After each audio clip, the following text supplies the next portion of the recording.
I'm just saying, man. Lucky Lefty Nation, we see you guys are lined up. Thank you for being patient. This is the Lucky Lefty podcast. I am your guy, Shaun Davis at SD2 Mics, the original Lucky Lefty himself, that guy over there, Malik Zaire at Overtime Malik. We both had busy weekends. I had birthdays back to back.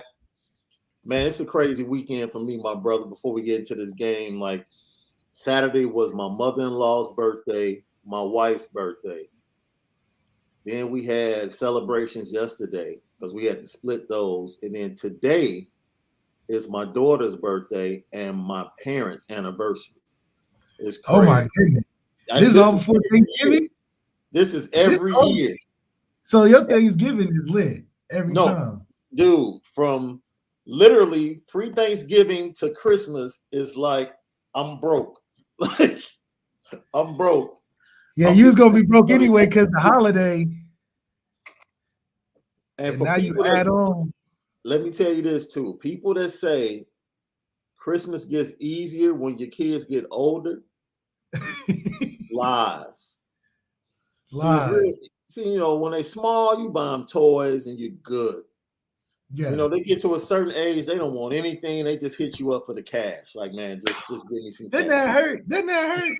It's like, man, let your dad act like I know you and get you something that you only, you know. You can be like, dang, thanks, Dad. Hey, so basically, this is the wrap-up show. Notre Dame 55, Georgia Tech 0, finito, nothing. And I have to categorize or characterize this game like LeBron James comments after his first championship when he beat OKC. And they were like, what do you have to say? He's like, about damn time. It's about damn time Notre Dame kicked somebody's ass like they did on Saturday. Like the talent differential has been the same. This is the same talent differential that existed versus Toledo. The whole season. The same talent differential that existed the week before in Charlottesville against Virginia, especially without Brennan Armstrong, who, shout out, by the way, came back and balled against Pitt. He balled. It was great to see Tommy Rees attacking from the first series, just attacking big plays, searching out big plays, being aggressive. And Georgia Tech, who we said in the pregame show, they were giving up 300 through the air and 200 on the ground. And you thought a defense couldn't be worse than Virginia's? Well, man, Georgia Tech said, hold my beer. Yes, hold my beer. And that's what you want to see. Like, that should be the standard when you get teams coming into Notre Dame Stadium that have no business being in a game with you. None. Just no business being in the game. I was ecstatic to get that outcome. They did get over 40 points. That's always our bet. The offense scored 40. We got 14 from the defense. So that means we got 41.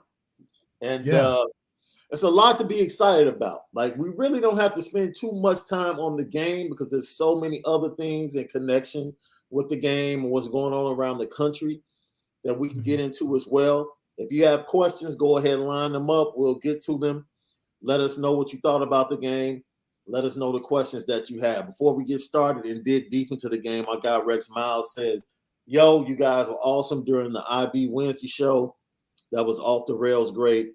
I have a ton of respect for both of y'all. Great job. Looking forward to seeing this blow up real soon. Hey, we appreciate you. We appreciate the rest of Lucky Lefty Nation. It's always a pleasure, man.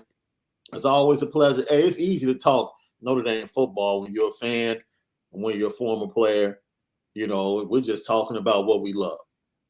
And that's it. Let's get into the offense, right? You know what? I want to show some love because I saw a lot of talk after the game about Drew Pine and the People's Champ and Tyler Buckner, who you have been open and honest about. You should have just given them the reins in fall camp and rocked out with them. I want to give I want to throw some flowers at the feet of Jack Cohn today. I really do.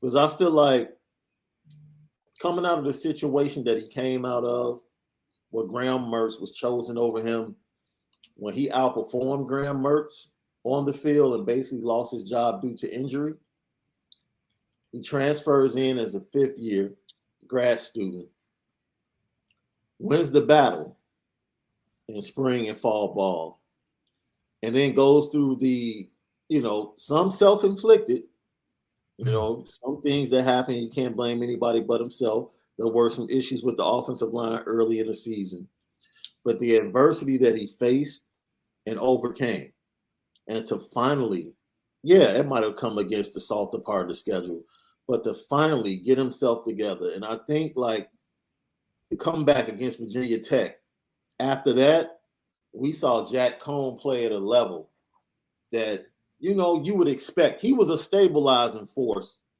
for this team until everything else around him caught up, especially that offensive line. Could Tyler Buckner have been more mobile and helped out an offensive line that was struggling early? Absolutely.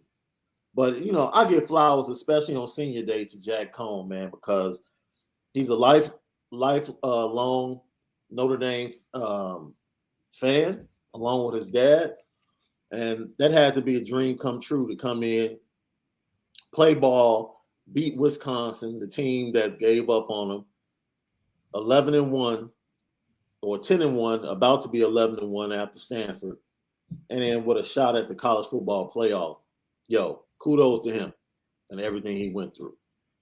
Yeah, man, that's one of the stories you love to hear about when a grad transfer works out, especially, going to, I would assume, his dream school and be able to perform, with some great guys around him, especially being able to beat your former team and kind of get that personal edge as well as living the dream pretty much. Yeah. So I think this is the pinnacle of what he could have imagined his dream opportunity to be. And for him to go through, for it to be his dream opportunity and deal with the things he's had to deal with during the season, and he didn't let it get him down. He was able to still perform with the unique circumstances in the games. You got to just be happy for a guy like that. And I know, if anything, he, regardless of what happens, he's probably fulfilled beyond what he probably expected. Well, let's talk about how they started out this game. You take away the sack, the big play to Kevin Austin, you take away the sack that Jack Cohn took down there. You could say he could have thrown the ball away if he saw that blitz coming off the right side. They get the field goal, and then they come right back with the big throw with the Jack Kaiser interception return. Then they come back with two straight drives, and then in Kyron Williams, 9-yard run to the left there, and then Michael Mayer, the 52-yard pass, which is pretty much a blown coverage. But early in that game, Michael Mayer, I don't understand why Georgia Tech was leaving anybody man-to-man on him. Mm-hmm. I don't get that, especially on third downs, like why teams would go man-to-man, especially with a safety. That safety is way too small. Michael Mayer, him fighting through his injuries, ankle injury. He also was dealing with a groin injury. He's been Hulk-like this year. He's just been Hulk-like, man. And I think he's going to continue to get better. The offensive line, once again, 4 really good dudes on Saturday, like what I saw. And, those 4 dudes keep overcoming the other guy and produce. So defensively, though, that's it. Offense was aggressive. That's what we wanted to see against Virginia. That's what we wanted to see against North Carolina. We got it.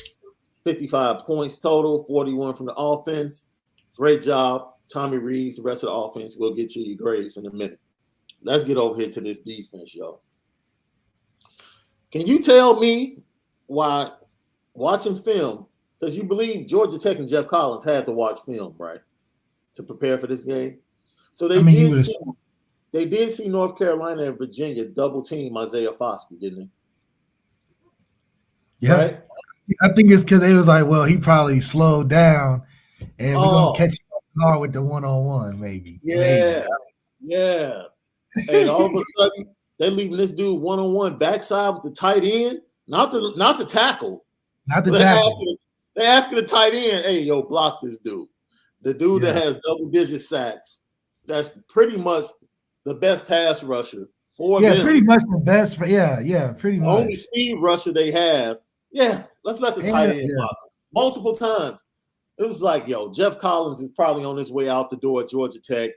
Georgia Tech will more than likely be another job that's open.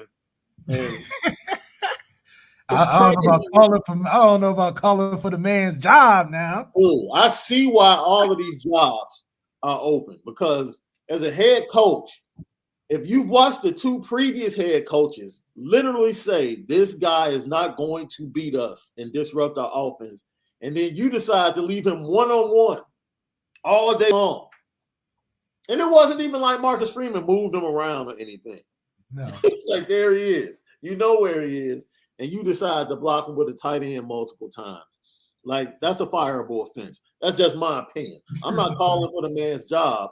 I'm just saying, based upon his record over the last 4 seasons, which is subpar, and the fact that he did that against Notre Dame, I wouldn't mind if the athletic director came out and said, we parted ways amicably. You wouldn't mind? No, I wouldn't mind that. I would totally understand. Understand, but like, I get that. But this defense, the last 3 games, man, and what they've been able to do, and you throw in a caveat that, okay, Brennan Armstrong didn't play when they faced Virginia. But it was almost like he unleashed the dogs, Marcus Freeman. Once they got through USC and North Carolina, where they had quarterbacks and they had multiple receivers and big-time receivers, he went a little bit soft to eliminate the big play. And then all of a sudden, after they got through those 2 games, he was like, all right, let's go. Let this front 7 loose. My question to you, though, is, was losing 14 a good thing for this defense? Big picture wise. You can never say it's good to not have 14 out there, because, I think 14 is definitely a person that's going to make a lot of plays on Sunday next year. I do think in the absence of 14, the next man in mentality kicked in, and then probably just the leadership of what those guys were able to be around with 14 being there. And now with him being out, they feel confident enough. A lot of it is just about the confidence to go out there and play. Yeah. And I think he not being there gave those guys confidence to, at first do everything to fill in and prepare, but now to kind of work on that transition. And at this point in the season, they know that he probably wouldn't want to come back, so they feel like they're settling in and they're beginning to get more competitive, because now they're like, we need to step up. I'm trying to be next, and then Marcus Freeman giving those guys the ability to play free and make plays. I mean, he's putting the defense in a lot of positions for guys to make one-on-one game-changing plays. I mean, J.D. Bertrand has a lot of individual games where he's had a ton of success on open field things, so for that secondary position, you're going to have to show some range. Number 11, I thought he did a good job. Previous weeks, I thought he was getting better, and you just see the development. I think a lot of that too, outside the confidence of 14 being absent, is just that they love their coach Marcus Freeman. They trust that he's going to put them in spots to not seem vulnerable, and if they listen and do what he tells them to do, they seem to have some good outcomes. So it's a combination of a lot of things. Shout out my guy Mike McCray, assistant safeties coach, holding it down with those boys back there. He actually grew up down the street from me, so to see him do his thing up at Indy, he's a Michigan guy. He graduated and played for Michigan. I actually played against him twice in Florida and at Notre Dame, so that's kind of cool. But that's cool. Now he ends up coaching at ND. So I know that they got a lot of good things cooking, man. It's just a part of the Kelly program that he's been able to establish, and that's development of everything but the QB. Lucky Lefty Podcast. Malik, Zaire, Shaun Davis, right here on Lucky Lefty Network and the Lucky Lefty YouTube channel. We got a question for you, bro. John A1 says, Malik, early in the season, you said Indy needed that guy on the edge like Tua or Lynch.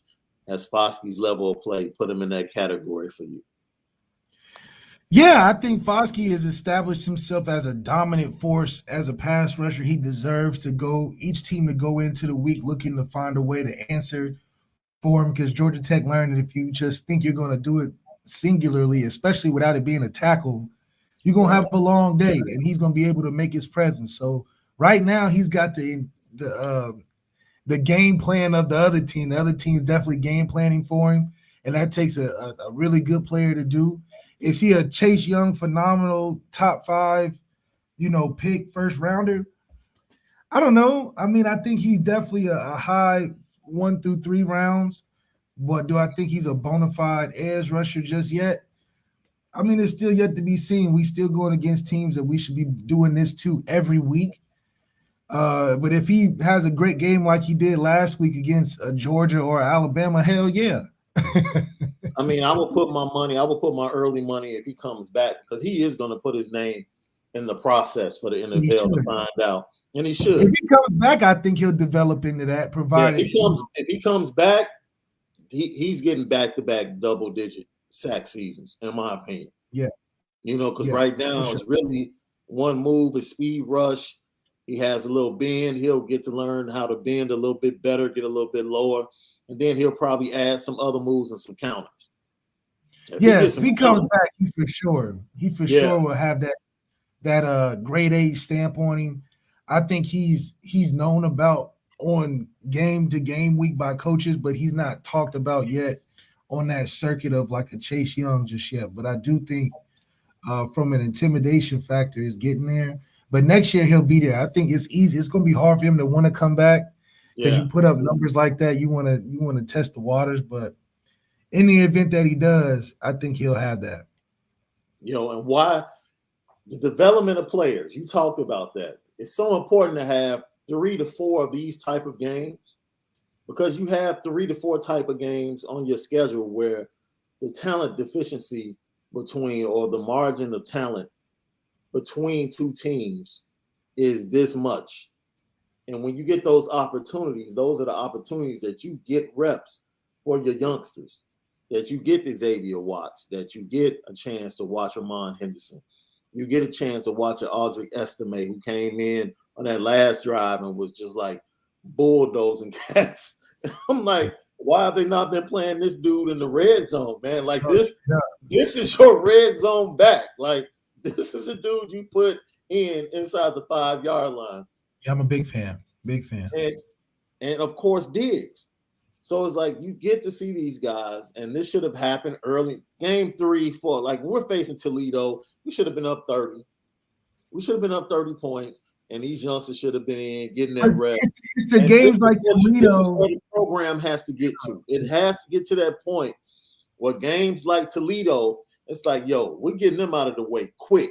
Yeah, it's embarrassing. It's embarrassing. This is why teams have a hard time giving us respect that we need. Yeah, because they'll look at our schedule and be like, man, y'all played Toledo like they was top 5. Yeah. Like the Georgia Tech game is like a good and bad. It's good because finally, but bad because where it's been at, because we shouldn't be, because right now, realistically, we should be 5 or 4 going into the playoffs, looking to play that Georgia, Alabama, the first game. We shouldn't be floating around in the 8 and 10, but we make it hard for people to put us there. Playing Toledo so close when you got a guy like Audric Price? What's his name? The running back? Audric Estime. Yeah, what are we talking about? Like he was just on ice, on the shelf, chilling. But when he come out, you be like, where was he at all the time? Right. That's why. So this is why we need to be in action hero mode, action figure mode, and start kicking butt each and every week like this, so that we are considered an Alabama and Georgia, Ohio State level. Yes, and I'm glad they did it on the same day. See, so now you can notice the difference. Because you and I talk about this year. If Notre Dame sneaks into the college football playoff, one of their matchups may be against Ohio State. Yeah. You say it'll be a good game. I say because of their wide receiver core. They're just a bad matchup, especially if 14 doesn't play. But that's not the point I'm getting at. There's still a difference in the attitude of the program because we're just now getting that and doing that to Georgia Tech. They're doing that to Michigan State, number 7. They're doing it to Michigan State the week after they did it at Purdue. It's like, it's a difference. It's a difference. It's a difference. And it's an attitude. It's like, all right, these dudes are coming into the horseshoe. They're nowhere near us from a talent standpoint. Let's run these dudes. Now, I did tell you all season that Michigan State is a front-running team. Yo. Man, I told you that. We are supporters of the movement. And you know we were just trying to get Mel Tucker his bag. Oh, yeah. He got his bag. So whatever happened on Saturday, the bag is already secured. We don't even care about the Ohio State game. We got the bag. He's good. Yeah, he's good. What we're supposed to do as supporters of the movement. Yeah. Shout out to Mel Tucker. Do your thing. Shout out Mel Tucker for sure getting his bag. That's a reason why we wanted you to stay at Michigan State.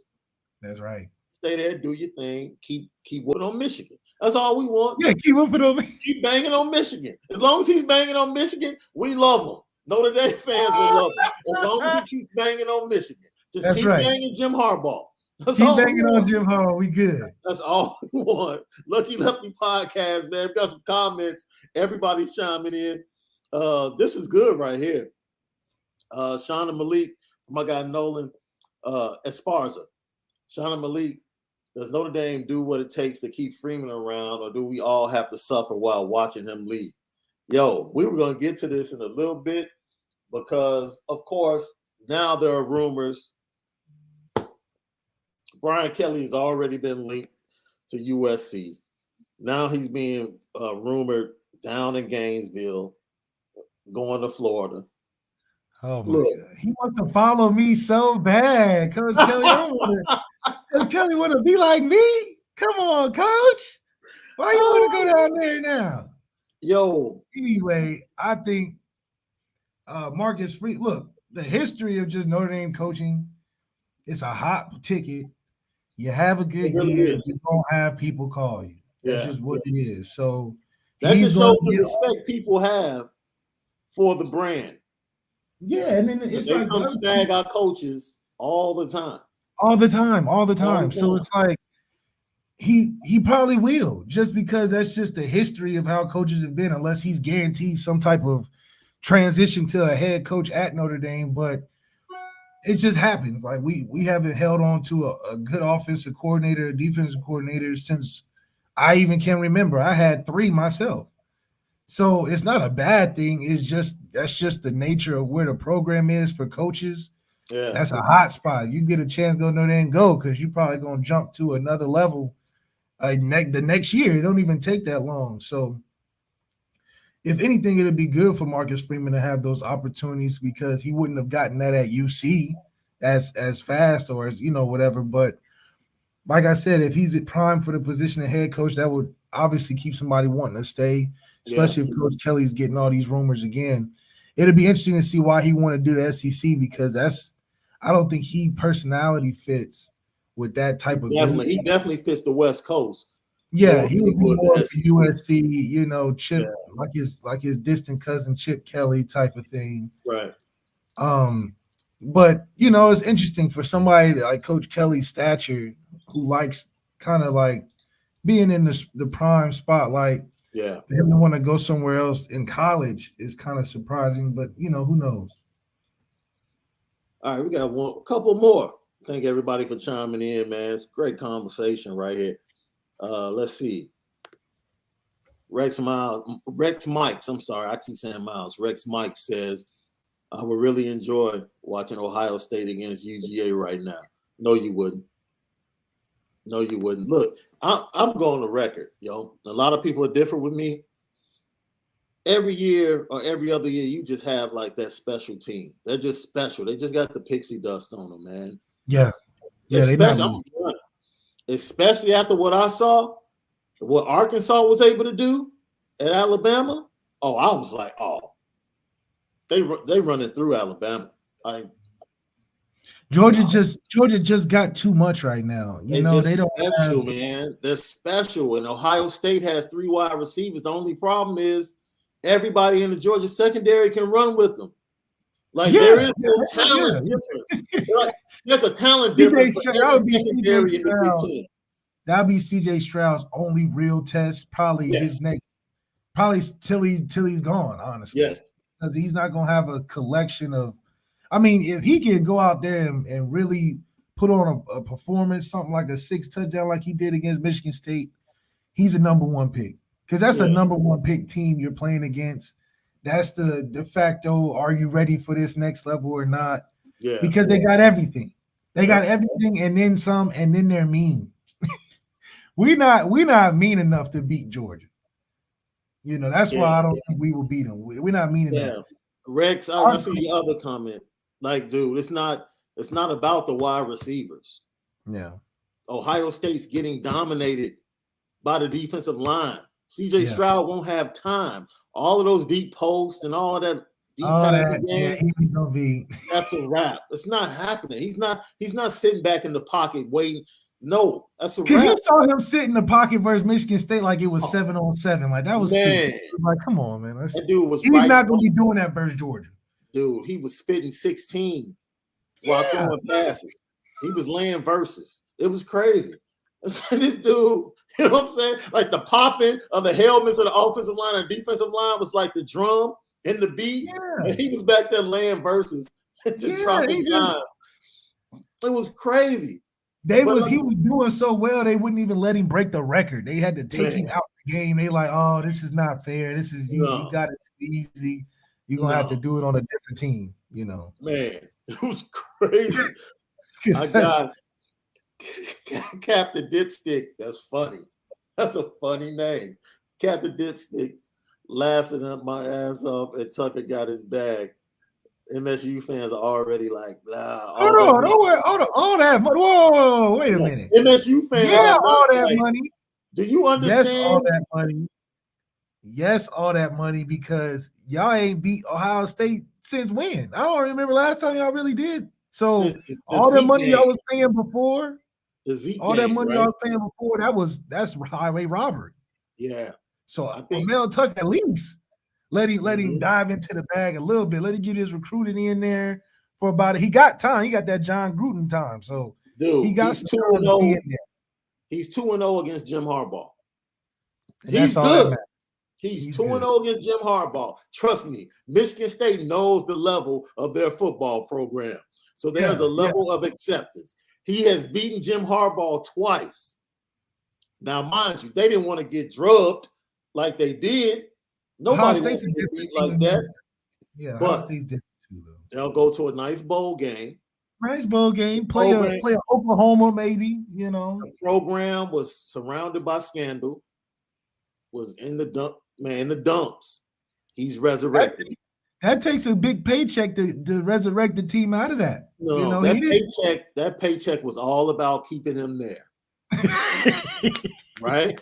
It was like either we keep him, like he might not be Nick Saban, but if we let him leave and go to LSU, like we know he's going to do, if we don't cut this check, what are we going back to? They definitely knew he was going to leave. He was going to leave. They had to. So they had to cut the check. They're back. They cut a check quick. They didn't waste no time. Man. We still in the season. No. They cut the check. But I told you, remember I told you the day after the Michigan game, when they came back to beat Michigan, LSU was knocking at his door. That was all LSU needed to see. That game. They saw that specific game. They saw that man run that ball. They saw him run that ball. They said, "Oh yeah, you run the ball like that? Oh yeah, we got it." That's SEC football. They had to counteract that check. You know what I'm saying? It was like in Ray when he got the deal from the major label and he went back to his boys that signed him was like, "Hey man, can you match it? Can you match it? Can you match it? You know?" And he gave Michigan State the opportunity to match it, and they matched it. They matched it. He said, "I want to be here, but does the check want me to be here?" See, man, and they was like, the money can match. We can match that. Yo, we had a question I want to get to. I think I passed it up. they were saying that basically Bo Bauer should have been starting all season long over Drew White. I'm gonna lay this one out for you because you've been beating this drum for a while. Look, sometimes at Notre Dame, there's gonna be guys out there that just gotta be out there. You know, it's just guys you just gotta look. We all know the issues, but just don't ask no questions. Just let him rock out, let him enjoy his time in there. And Bo's gonna get his opportunity. That's why you was able to see him in flashes. But Bo's gonna get an opportunity in the future. But sometimes at Notre Dame, some guys you be like, why? He don't really look like he should be in that mix. Don't even worry about it. let that roll over your head. You know, trust the coaching staff. You know, Oh man, rock. But you know, the other thing too is that you do have recruiting classes coming in. You know, that linebacker class. The next two linebacker classes are are full me. playmakers. You heard about Drake Bowden and all those guys they cut. Yeah, so Keon Keeley. yeah, let the season, let Maris coming back. So let this season roll by like it should. Yeah, You know, because I think it'll change in the near future. Just because it's gonna have to. You got too many 5 stars and 4-star talented guys coming in.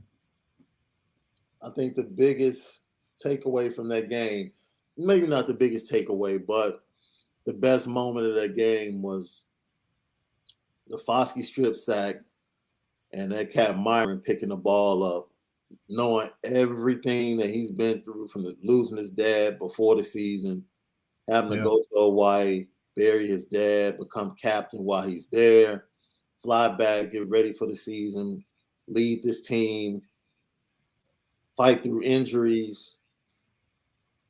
And he got the ball. It was like, yo, it's funny because he's not known as a speed rusher, right? No. But that dude got that ball, and I swear it looked like he was running like a 4.6, 4.7. I'm like, okay, you got the moves, you switching. I mean, he was out there. Inside hand, stiff looked arm. comfortable. The man looked comfortable. Man, he looks comfortable with the ball. And I was so happy for that young man because that's in that moment, like being a senior, going to such a great institution as Notre Dame, on and off the field, and just talking to you offline, man, about the experience and knowing that it's unlike any other. Like, yo, to have a moment like that in your last game, like no one, everybody that's watching us, man, you're the only one that's connected, you know, to what we're talking about right now that really knows the feeling of running out on the field like, damn, this is the last time I'm running on this field. And like what that really feels like. And to have a moment in the game that kind of seals the deal of your entire time at that university. That man, I don't think it gets any better than that, yo. I just don't. It does it, man, because it's like, you know, going through that experience, it all comes to it's all like a big circle. You know, if you remember your very first time running out, and you remember your very last time running out. Man. And in the moments that of you running out and then running out for the last time, they feel the same. And it's like it's a real surreal moment because you start thinking like you look back in the tunnel behind you, like, man, I went through that many classes. Right. I'm done already. Good grief. Right. I could have sworn I was just a freshman in the back running out. Now I'm in the front running out by myself. So it's crazy. I know Notre Dame sets up those, you know, those soft moments for you in your career while you're at school, but those are moments that you remember for sure, and especially getting your moment around the fans for that senior moment, it validates all that hard stuff that you went through to get in there. And it's crazy because I guess safety protocols, man, they didn't have the parents on the field for the players to run to, so they basically were running to the other seniors that had been called before them. You know, a lot of people had issues with that. You know, just look, there's nothing wrong with being cautious. You know, their university has to look out for their best interest. And, you know, even though you would want the kids running to their parents or the most important people, their guardians, that help them get to that point, it's not even about COVID or the health issue. It's just really about the university saying, yo, we don't want to get in trouble. We don't want anything crazy happening. So we're just going to cut It don't off make no all. sense. We had a full audience at the game. I don't understand how it. If anything, it's safer for the parents to be on the field because you're around less people. Well, I guess, you know, you don't know, because I'm not sure if you have to pass or show that you have a car. I don't know the fullness of what it was like to get into the stadium. What I do know this, the worst thing for Notre Dame would be Jack Cohn running, meeting his parents, and his parents are down there, and one of his parents or his siblings had just caught COVID, and you didn't know. Man, that sounds like a bad movie script. Yeah, man, it sounds like a bad movie script, but it sounds like something. It sounds like something that someone in the football offices were like, man, we can't get anybody on the team. We just came out of this big flu thing where it ran through the team. We can't afford to let the team like catch COVID or like, yes, they're like, yo, we got to go bang on Stanford. We're taking out all possibilities of anything railroading that. Parents up in the stands. I thought it was kind of it kind of just threw water on the normal celebration of the players running out. Yeah, because it was so nobody thought it was okay. My only thing is you couldn't get 100% of people to agree that was the best move. So that's what made it seem like half people thought it was stupid, and then half people thought it was necessary. So if you had to take a test, that'd be a 50% and you'll fail. So yeah. Yo, coming off of this game, see, this is the dopest thing, right? You have to be super excited as a Notre Dame fan coming off this game, really coming off of the second half of this season. Yeah, we know the schedule is soft, but yo, we ran down the list earlier. Xavier Watts, Ramon Henderson, Aldrich Estime, Logan Diggs, Joe Alt, Andrew Christopher, Blake Fisher. I can go on and on. Like, those are just like redshirt freshmen and true freshmen that have been contributors from game one with Blake Fisher and then going to the rest of the season. Well, they've been contributors. Aldrich Estime got in kind of trash time late in the game. The future is bright. The future is, Notre Dame fans, the future is bright. Like, be proud of where this program is right now, but still have high expectations and hold Brian Kelly to his own words, where he says winning games and getting to the college football playoff is not good enough. Those are his words. So it's national championship or bust now. That's it.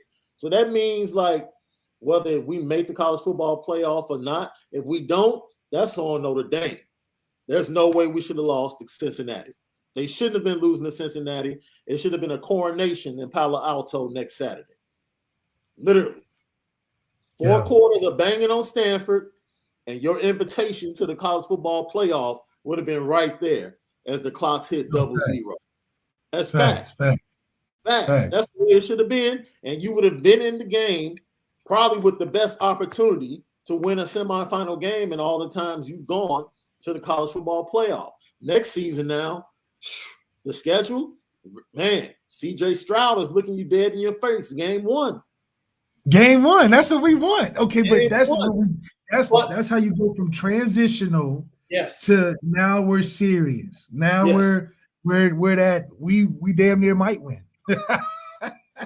we might put when you see the performance, that's my point. When you see the performance that we've seen from these redshirt freshmen and these freshmen and sophomores, you feel ecstatic about the team that you're walking into the horseshoe with.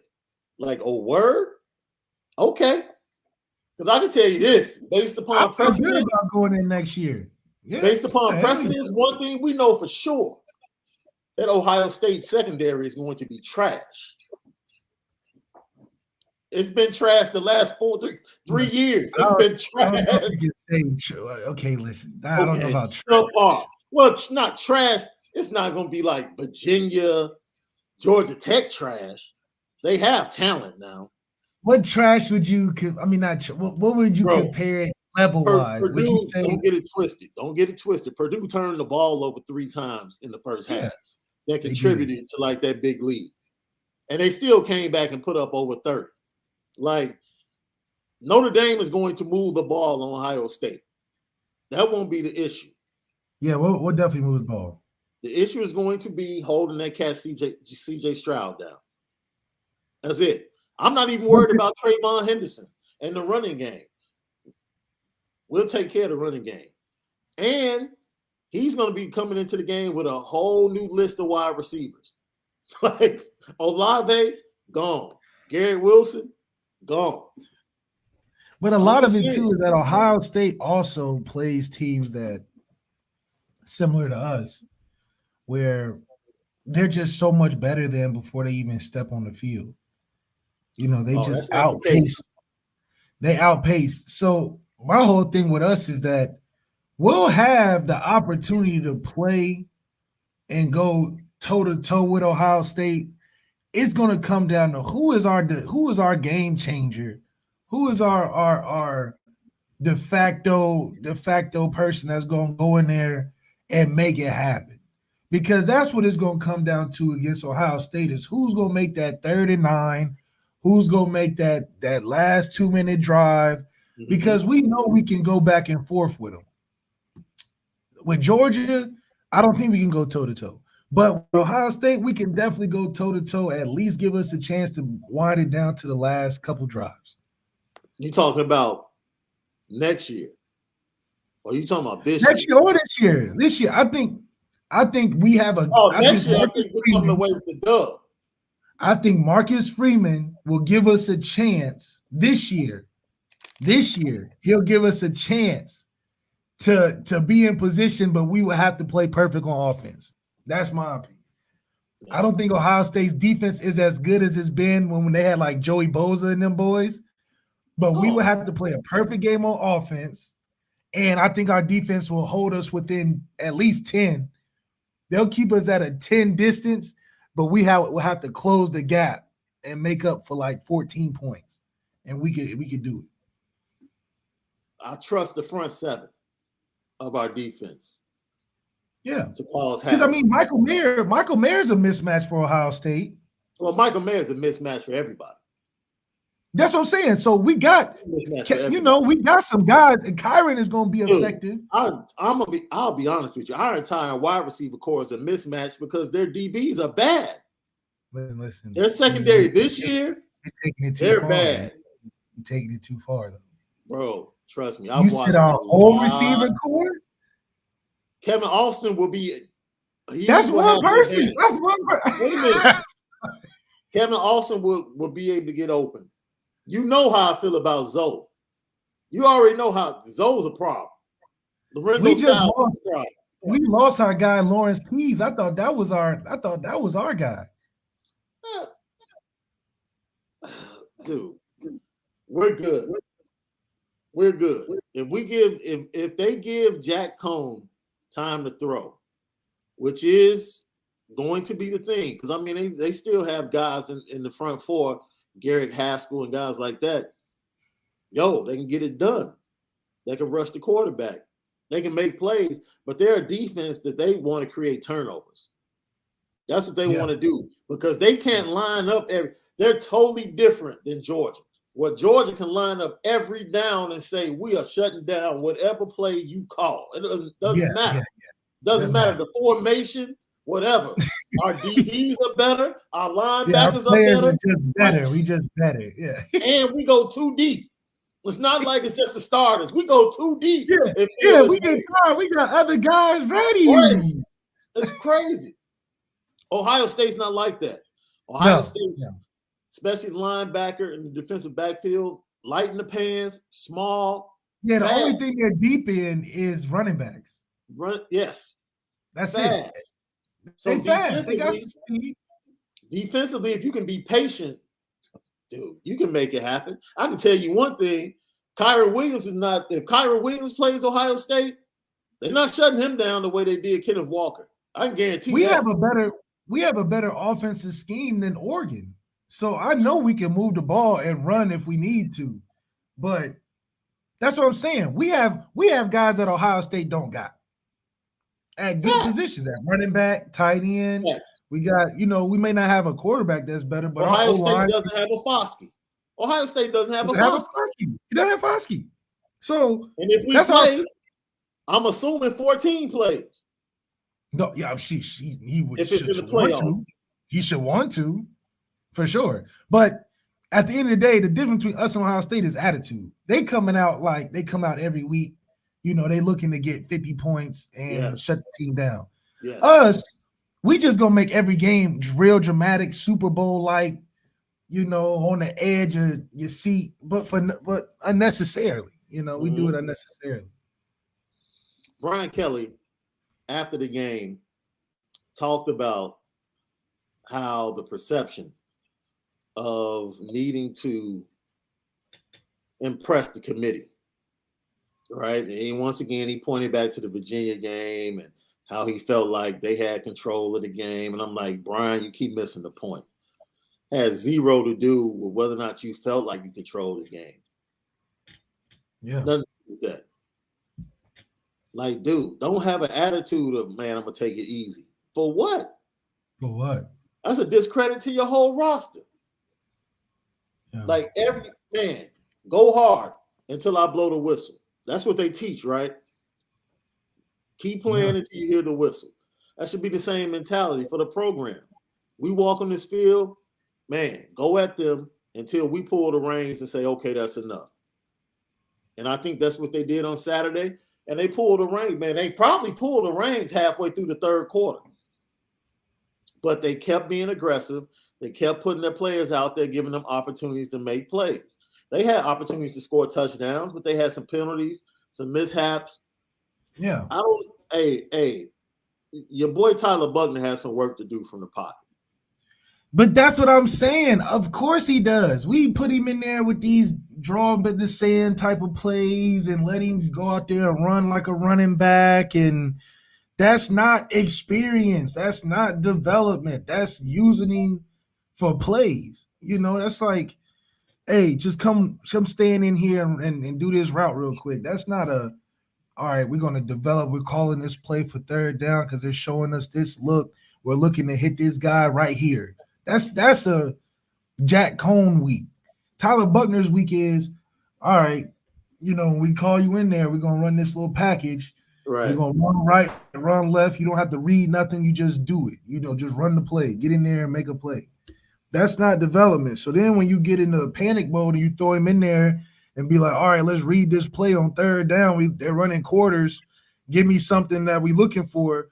He's going to be jittery. Yeah. I mean, what do you expect? Obviously him being talented coming out of high school, he's got some ability. But listen, me and you both been saying this since the Virginia Tech game. He's not a smooth, natural quarterback athlete. He's not a wiggle type of guy. He's gonna run hard.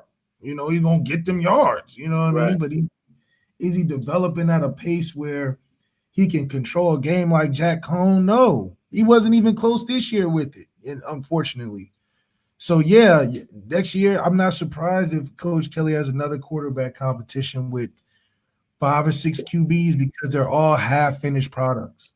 Who's gonna walk up in there like the champ is here?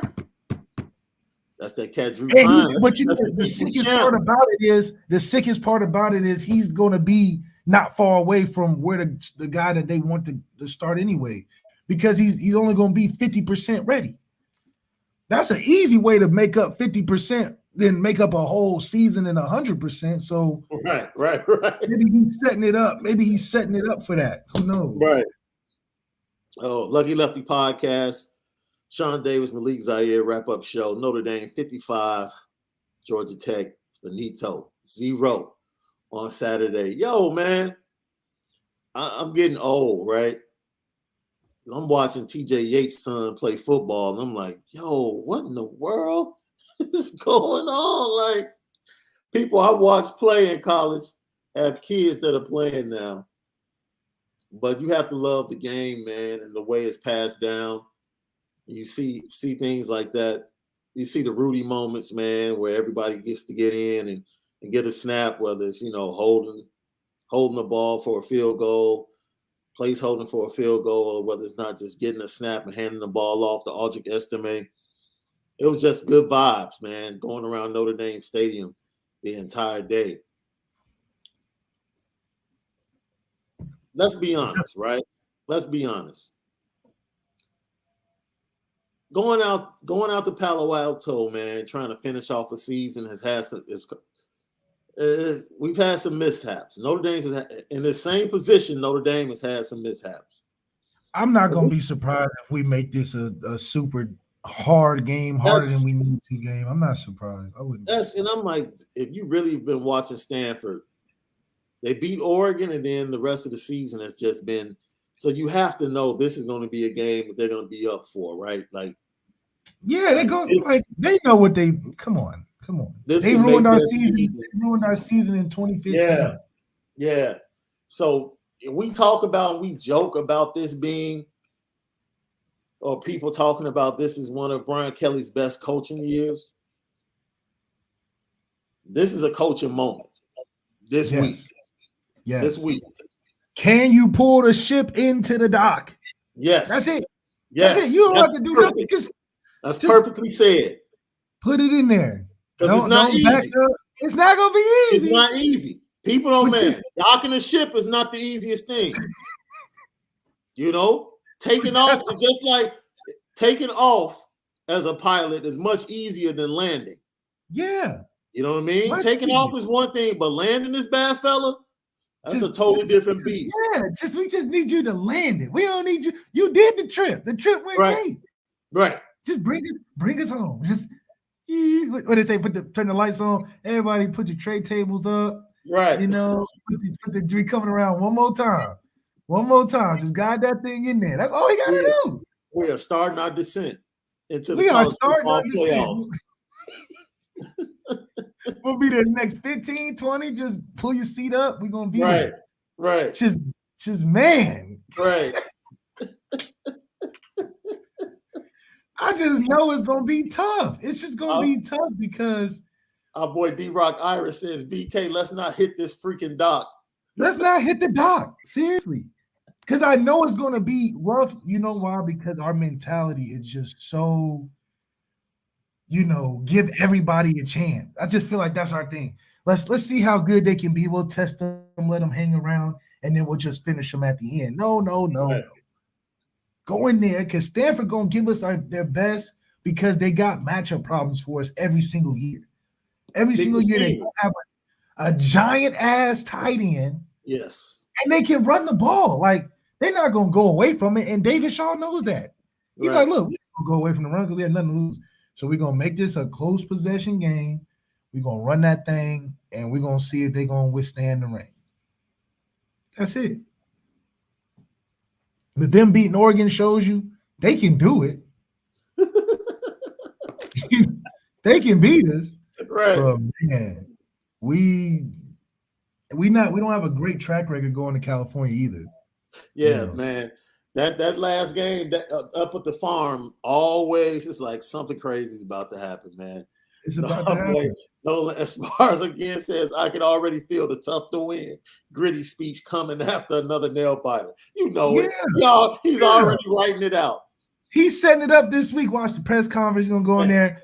Look, guys, this is going to be, I know everybody thinking this and that, but this is going to be something we're going to have to inch our way out of. And I'm like, why would you say that? Yo, look, man, let's go ahead and drag these dudes. You know what I'm saying? Yeah, let's go in there and bust their head. We going to the playoffs. We deserve to be in there. They just a step in the road. That's what we need. Dude, I think, and D-Rock is right. I see in the comments, like Stanford's run defense is horrible. Bro, I'll be honest with you, because we talk about rangy linebackers and how important it is to your defense, especially if you're playing multiple fronts. This is the slowest linebacker group I've seen from a Power 5 team all year. Yeah. That I've seen, me personally. They probably great coaching assistants. Man. I don't know, dude. We need the blowout. We need You to know blow. why we need the blowout? We've never We need the blown out blowout. Stanford. We need the blowout because that's who Notre Dame need to be. is. That's who they are now. That's Yeah. why the blowout. That's why you need a blowout. That's who we are. That's who Notre can't- Dame is. No other Winning way. is not even good enough. Blowing No. people out is what is required No. to get the respect, because teams are looking at us like, oh yeah, y'all beat them because y'all got a better team. No, we need to dominate, clean them up. But we've never blown out Stanford, so that's why I'm like, this is going to be one of them games. If Brian Kelly blows Stanford out at Stanford, I'll give him credit for turning the corner. I can't. I'll give him the credit for turning the corner, or at least putting the turn signal on. He hasn't turned the corner, but he hit the turn signal. And I say he just switched lanes. I wouldn't say he even put that. He just switched. He saw the exit. And he just got over. He ain't get off the exit yet. He just got over. He just got over. That's it. That's wild. Let's get that credit. We'll get off the exit if we can look competitive. Yeah. I'm not even trying to say win yet. I just want to say look like we should be there. Yeah. That's turning that signal on. Yeah. Winning. That's I need big plays. Yeah. I need defensive touchdowns. I need continued big plays and aggression from the offense. And I need special teams, blocking punts, whatever. Make it happen. Matter of fact, I believe the last time they were out there, it was Foskey's freshman year, and he blocked the punt. The last time they played Stanford. So we can get a repeat from that, from one of the freshmen on the roster this year on special teams, and make it happen. Yo, let's close this up because we're going to have a college football playoff live show and the slant coming up this week. And this weekend was crazy. Like, this was a great weekend for Notre Dame. Like, we talked about Notre Dame getting back in the CFP picture. Everything went the way it needed to go. Like, everything, right? You get Michigan State to get smacked. And the only thing is Cincinnati actually looked decent this week. They stepped up against a ranked team.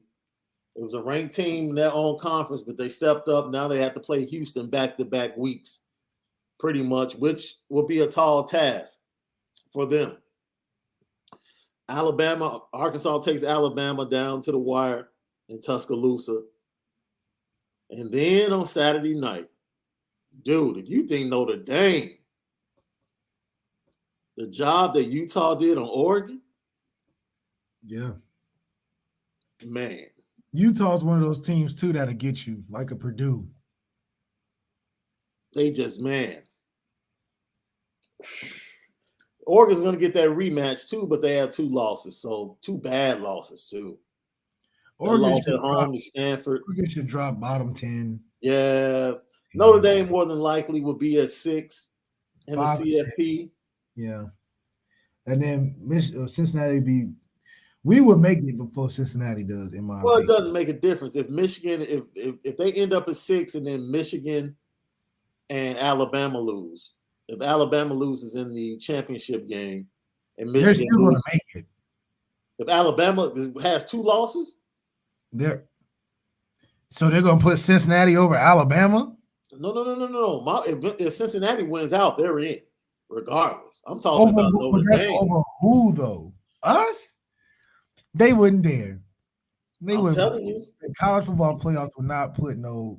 I'm telling you. Stop it. Because look. Who wants to see a Big 12 team play? Or was it Big East? Who want to see a Big East team in college football? No way. How would you know? Listen to me. If Alabama has 2 losses, that means it's basically Ohio State, Georgia, and Cincinnati. Right? Yes, there's no way you could put an undefeated Cincinnati, keep them out for a 2-loss Alabama. We're not doing that. Why not? You did it. They're not, bro. They're not setting that precedent. They just did it last year when Coastal Carolina was undefeated. Who did Coastal Carolina? Did you just say Coastal Carolina? Yeah, they just say what? What was their biggest win?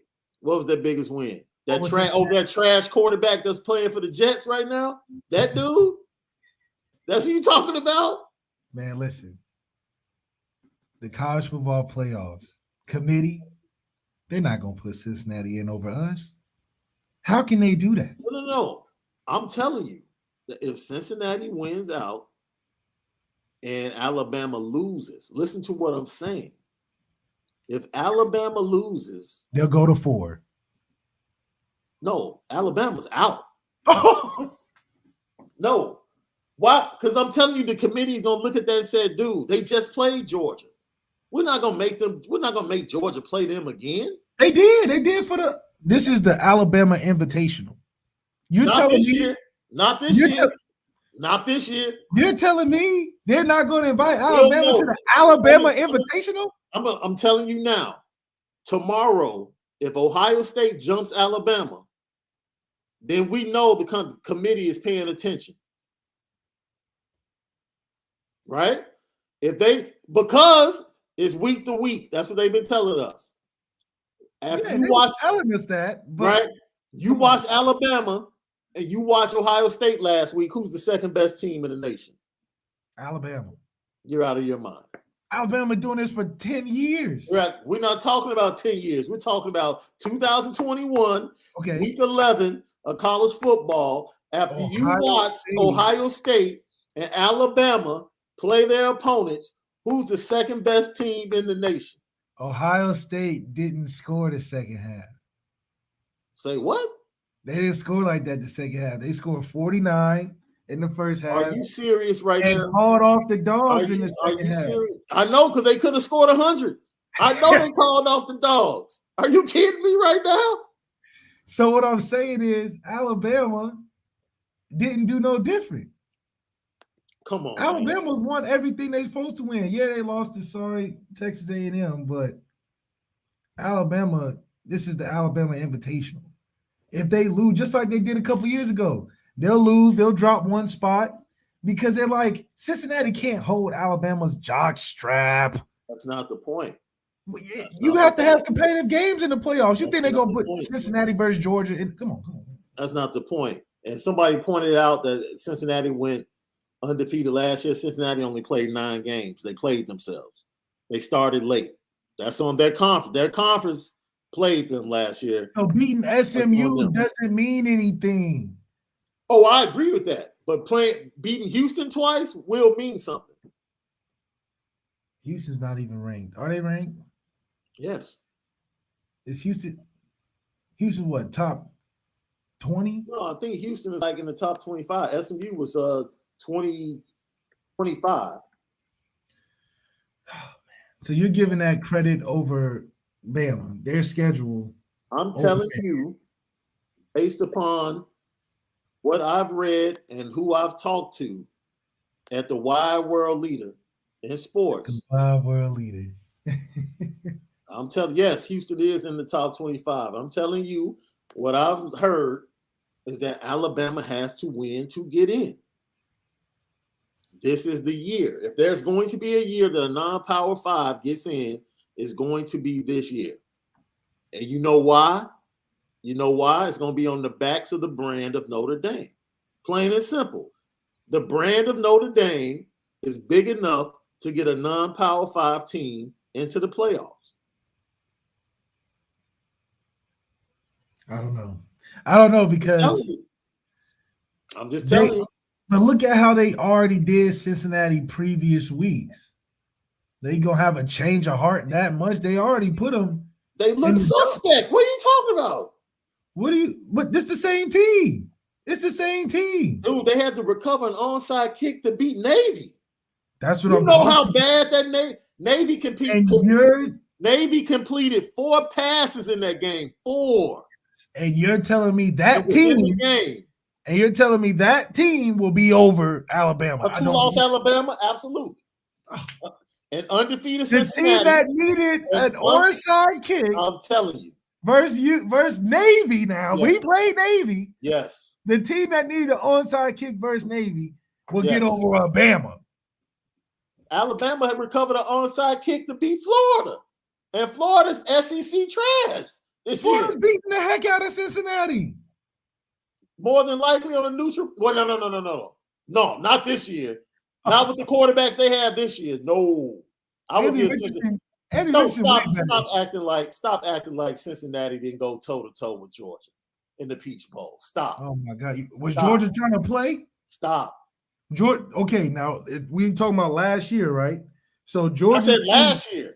Right. So Georgia was missing like 6 starters on defense and all that. Yeah, like what are we talking about? Georgia would destroy Cincinnati right now. But you can't compare Georgia to Florida. Florida's program is in shambles, bro. Are you kidding me? It's good enough to beat Cincinnati. We're talking about Vine Street. Lost to Missouri. We're talking about Vine Street. They lost to Missouri. Missouri would beat Cincinnati. No, what are we talking about? Now you're being disrespectful.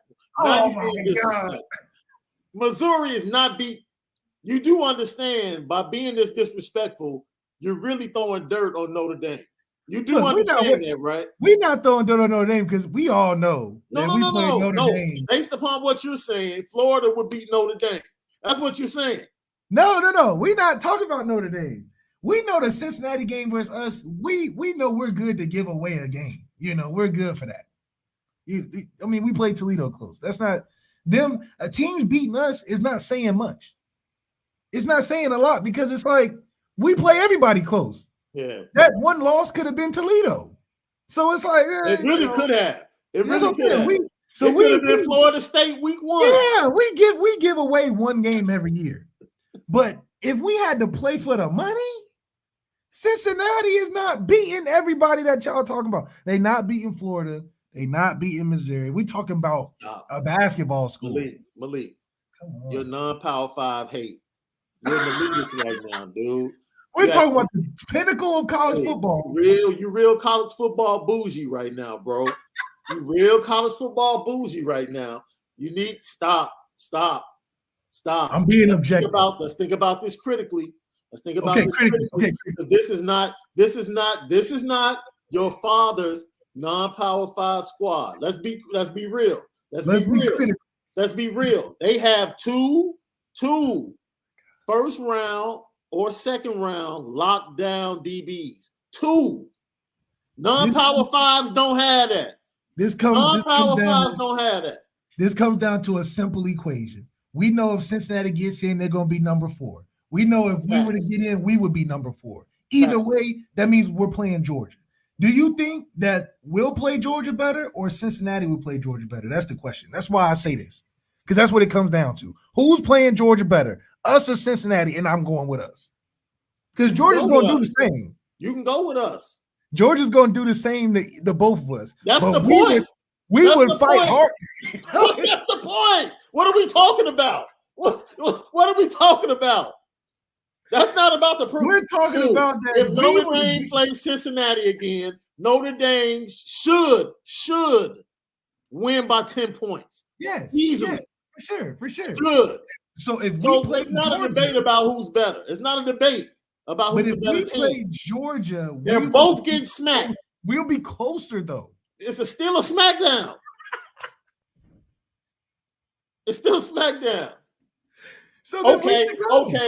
Here's the difference. We will sell more tickets. Okay. We should go. Here's the difference. When Georgia hits Cincinnati, they're going to take their ball and run home. Okay?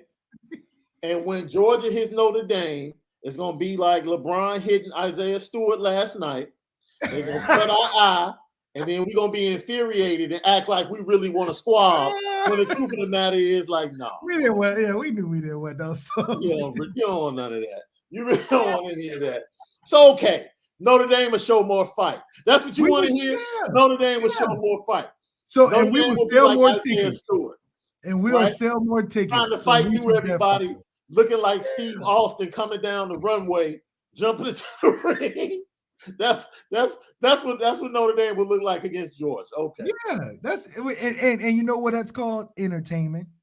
That'd be entertainment. You ain't gonna get entertained. You can't get entertained versus Cincinnati and Georgia. That's not no entertainment. That's a whooping. We give y'all entertainment, even though we know we're gonna lose. We'll give you entertainment. Cincinnati, they're gonna what? Come on. This is crazy. Man, Lucky Lefty podcast. Oh man, it's good to see I got Michael Johnson. He said, "Man, y'all crazy." It's true. Good grief. We know what this is about. Oh, dude. Look, I'm telling you, man. What are we talking about? I'm just telling you that if Alabama loses, it's a wrap. It's a wrap. I'm telling you. I'm trying to give you insider trading information. That's what I'm trying to give you right now. Does the money come first in college football? I'm trying to give you a stock before it splits, and you sitting up here trying to fight me on it. Can we answer that? The money comes first in college football. They'll never take Alabama out for no Cincinnati. Come on. Losses? Okay. And then if they do, we should be number 4 instead of Cincinnati, because they should be like, look, if they had to play again, all right. That's just like, did you believe that we'll beat Clemson the second time? That's the real question. Did you believe that we would have beat Clemson that second time before the game? Did I believe that? Did you believe that? You talking about last year? Trevor Lawrence on the team. Did you think we was going to win that game? No. I barely believe we're going to win the first one. I thought we was going to win the first one. I barely believed. Barely. So if we had to play, if Trevor had played in the first one, I wouldn't have believed. Yeah, I wouldn't know. No, absolutely. Okay then. So what's your point? So if we had to play Cincinnati again, will we win? Absolutely. That's what the college football committee is saying. What's your point? What are you arguing? So the college football committee is going to go in there on Tuesday. You keep arguing about Cincinnati and Notre Dame. My argument is Cincinnati and Alabama. I'm saying they would put us in before Cincinnati, so it wouldn't even matter. Because they're going to go down and be like, should Notre Dame jump Cincinnati? Well, if Cincinnati had to play Notre Dame right now, would they win again? Absolutely. Malik, listen to what I'm telling you. There will be 6 teams. They will be Georgia, Ohio State, Alabama, Cincinnati, Notre Dame, and Michigan. Those are the top 6 teams. Those are the 6 teams that are left. Listen to me. Those are the 6 teams that are left. We know Michigan's about to get banged. We know that. We can move them to the wayside. You know what I'm saying? Because look, let me tell you something. Look, man. If Ryan Day puts another 50 spot or another Big Ten team, man, let me tell you something. The Big Ten has to hold a conference. Like, this cannot keep happening. They gotta hold a secret conference while Ohio State is playing in the college football playoffs. Like, yo, we got to do something about this because they cannot be banging on the rest of us like this. My point is, Michigan's out of there. That makes 5. If Alabama loses 2 games, I'm telling you, they're out of there. There's 4 teams left. That's your final 4. Notre Dame, Cincinnati, Ohio State, and Georgia. That's your final 4. I'm telling you. To the Alabama Invitational. Those are the teams. Hey, Nick Saban can come pass out the trophy. His team won't be there, but he can come pass out the championship trophy. If that's the case, who's going to play Alabama in their bowl game? What'd you say? Who's projected to play Alabama in a bowl game then? If they're not making the football playoffs. First of all, nobody wants that projection, number 1. Nobody. They got projections for us, but they ain't got no projections. That team that's in the 6th slot, at that point in time, is like, nah, drop us down. Michigan don't want to play no Alabama. We don't want no parts of Alabama in a bowl game. No. That's what I'm saying. So who can Alabama even play? They're not going to disrespect Alabama by putting them against no corny ass Michigan or some Pittsburgh. No. What's going to happen? No, they. It's going to be Bama against Oregon. Watch. Then college football is not about money. No, it's going to be Bama against Oklahoma. It's going to be Bama against Oklahoma. That's a terrible game too. Oh, that's a moneymaker though. That's 2 big brands. Man, we know what happened on the field.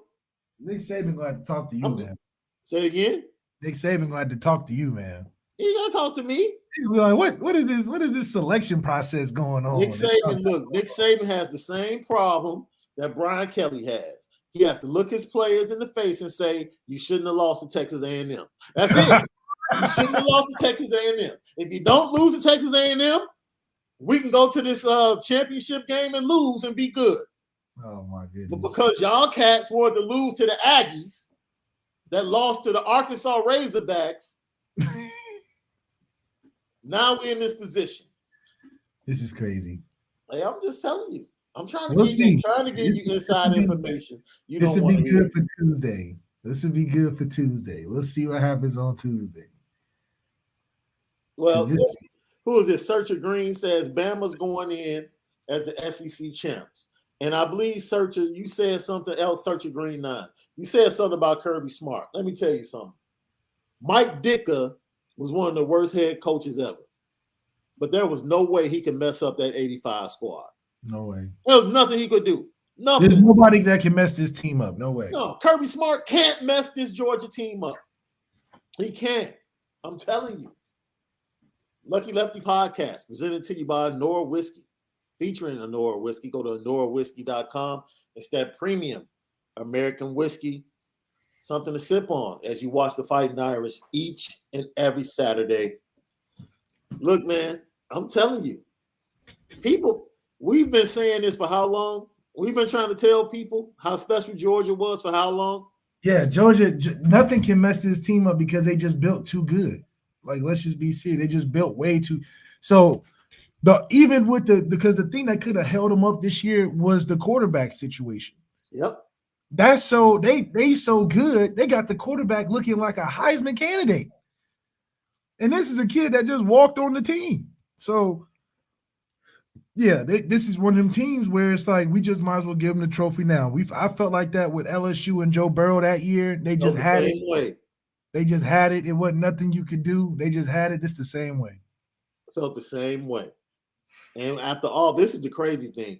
With all of this stuff, Clemson's gonna end up being 10-3.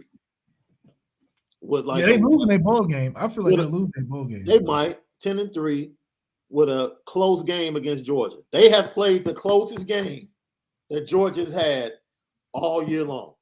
But that game might have determined both of their seasons. I feel like if Georgia lost, they might be like how Clemson is. Mm-hmm. If Clemson won that game, they'd probably be, in a different spot. So that was like the game of the season, and we didn't even know it really. Week one. Right. That's crazy.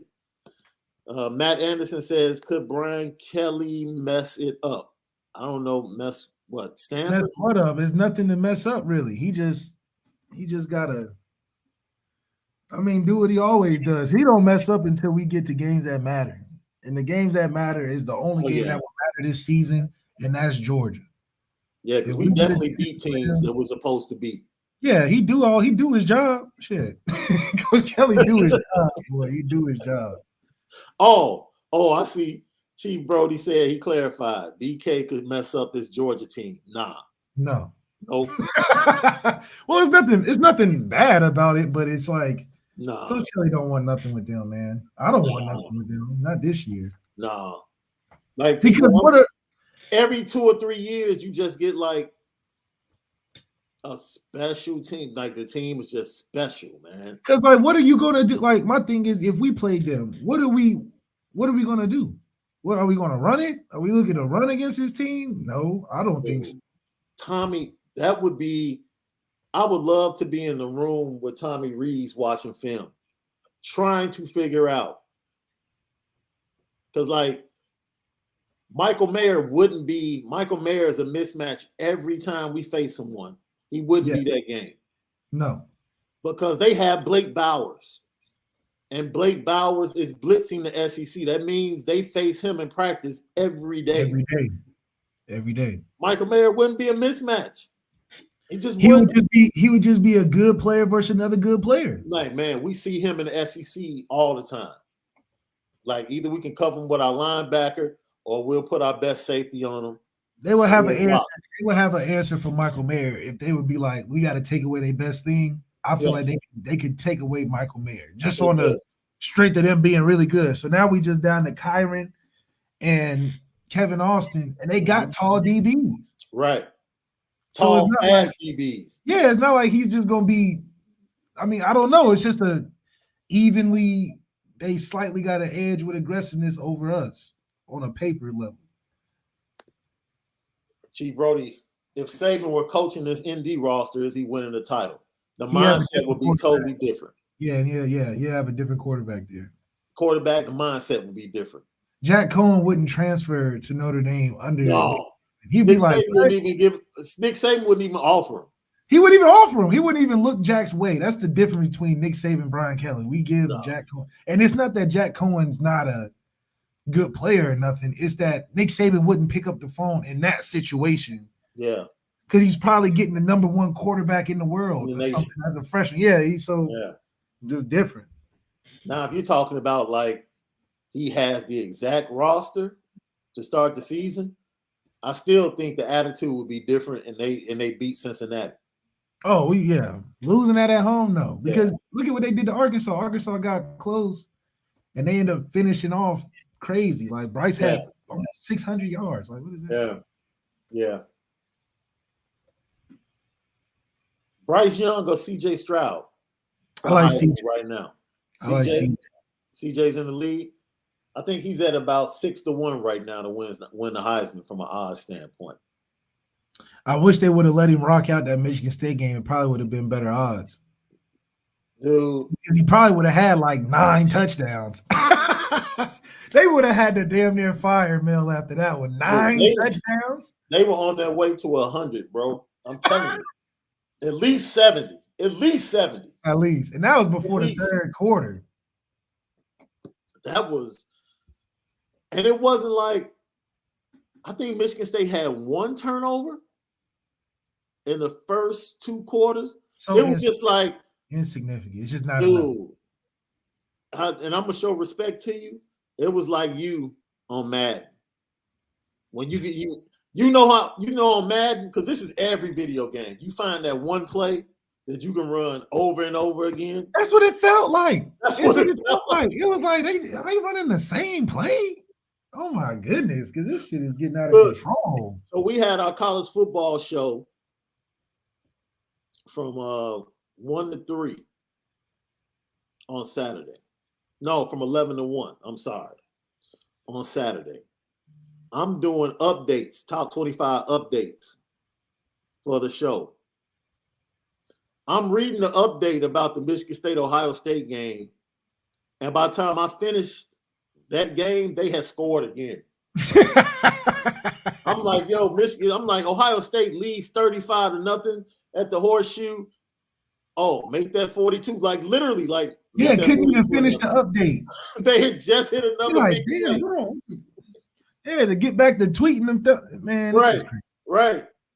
It's crazy. I had never seen anything like it. I thought the Purdue game was bad, and then all of a sudden I was like, "Yo, the Big Ten has a problem."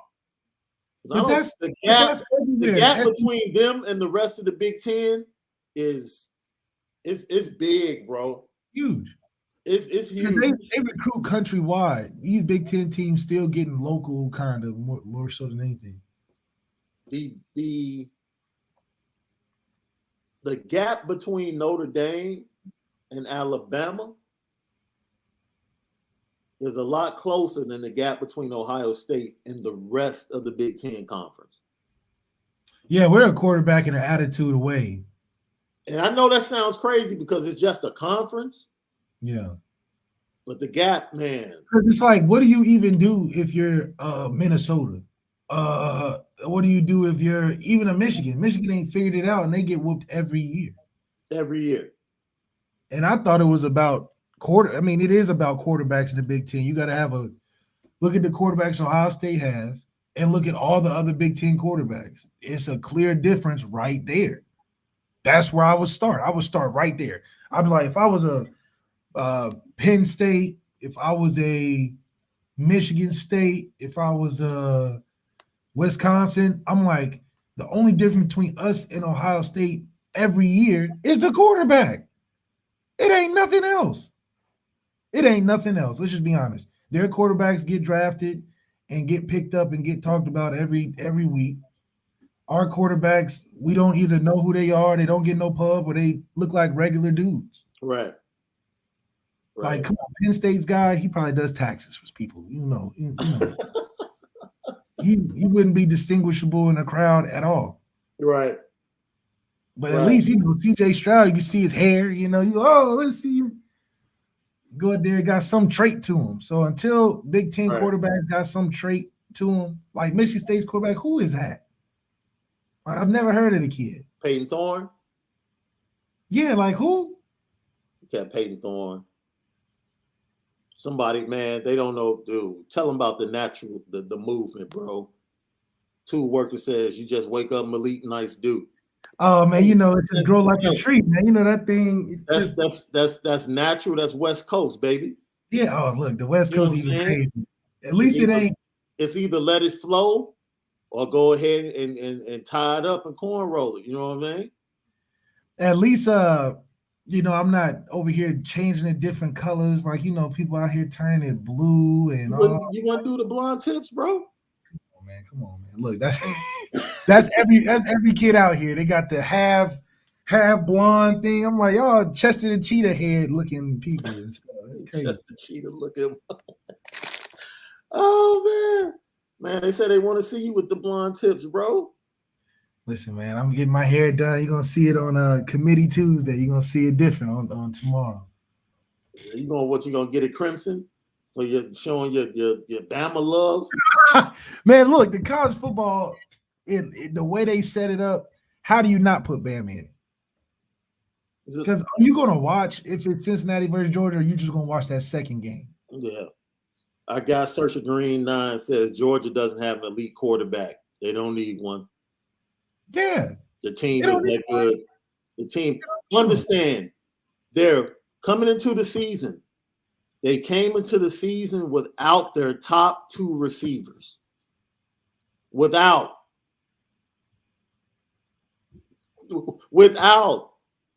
And they sat them out. They just told them, you know what? Just come back next year. Don't even rush it. We got you. George Pickens, right? That's number one receiver to me. And they had George Pickens. They would have to play the Cleveland Browns. They had to play if they had Pickens, it would be unfair. Yeah, they would have to play NFL. It'd be unfair. They couldn't do that. They had to sit him out. The college football must have called them boys up. Yeah, look, that's an NBA dream team. You can't put that out there. That's an NFL dream team. So Pickens with a half decent quarterback. Yeah. Oh my God. Anderson, for the first time in my life, I've actually followed recruiting in the classes for 2022 and 2023. Look pretty darn good. Still not getting 5-star guys, but gap might be closing a bit. Recruiting is the key. It's not about, you'll never get the accumulation of 5-star guys like Alabama and Georgia, but you have to get the difference maker. Yeah. Like Jalen Smith's a difference maker. You have to get a Dante Moore. Let me tell you something. See, this is why we can spin it different, right? Because there's no nexus between us really and the university. So we don't have to play nice. We can call it as it is. And we can talk about it the way we want to talk about it. Let me tell you something, okay? We want to be real with you right now, Lucky Lefty Nation, okay? Whatever Cam Newton package it takes to get Dante Moore, he down the street. It shouldn't be that hard. He down the street. You find whatever McDonald's, to sit the brown paper bag in, and make the unofficial call to say you can pick it up in the third booth in the back. Pick it up in the stall in the back. In the bathroom stall in the back. Because Juan gonna put it back there after he get off work. Because I can't even be seen over there. Right. It's like, whatever package it's gonna take to get Dante Moore, go get him. That's the difference maker you need. And apologies to Tyler Buckner. Apologies to anybody else that's in the quarterback room when he hits the campus. When he hits the campus, maybe you redshirt him for 1 year. Maybe. But after that redshirt year, everybody can transfer. Y'all. But they committed. I mean, they got 6 guys on the roster right now. We had 3. Oh my God. We had 3 come in the last class. So it's like, Chief Brody said, is Buckner the man or Dante Moore? I'll let you answer that. Man, listen, we can't say Dante because he hasn't played just yet. From a ceiling standpoint, I just don't like how unnatural Tyler feels back there. I think Dante's more of a smooth in the pocket quarterback. I think Tyler can make a lot of good plays for us.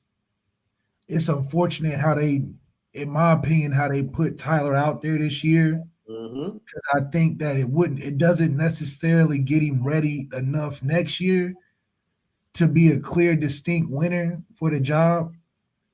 So because he's at a disadvantage in that way, in my opinion, I think Dante will have a better chance getting the start if we were going into it.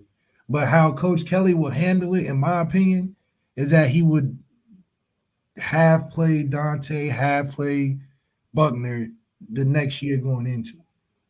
That's the way you see it. That's if Dante comes, him and Tyler will be playing next year, unfortunately. But Dante is 23. I mean 22, class of 22. So he will be getting here the year after that. Oh, the year after, yeah. Yeah. But either way, they'll both be playing. I mean, not 22. He's 23. He's class of 23. So Yeah. he'll be getting here the year after that. Yeah, man. And look, I said this. We were talking with Reggie Brooks. I really believe the offensive line for Notre Dame next year is going to be back to the standard. Yeah. I really do. It's, man, the talent. That whole right side will be gone. You probably put Blake Fisher. You might as well put him at right tackle.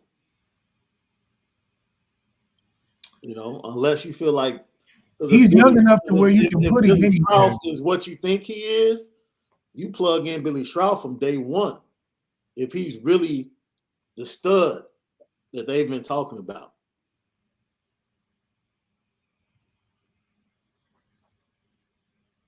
Man. Yeah, I mean, I think the offensive line just in general, I really would want to see them actually challenge ourselves with the coaching.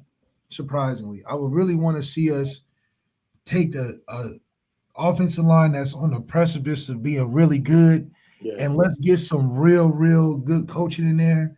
Not that Tim Quinn's not getting the job done, but that quote just from Brian Kelly a couple of weeks ago about how they've been practicing the technique, this and that.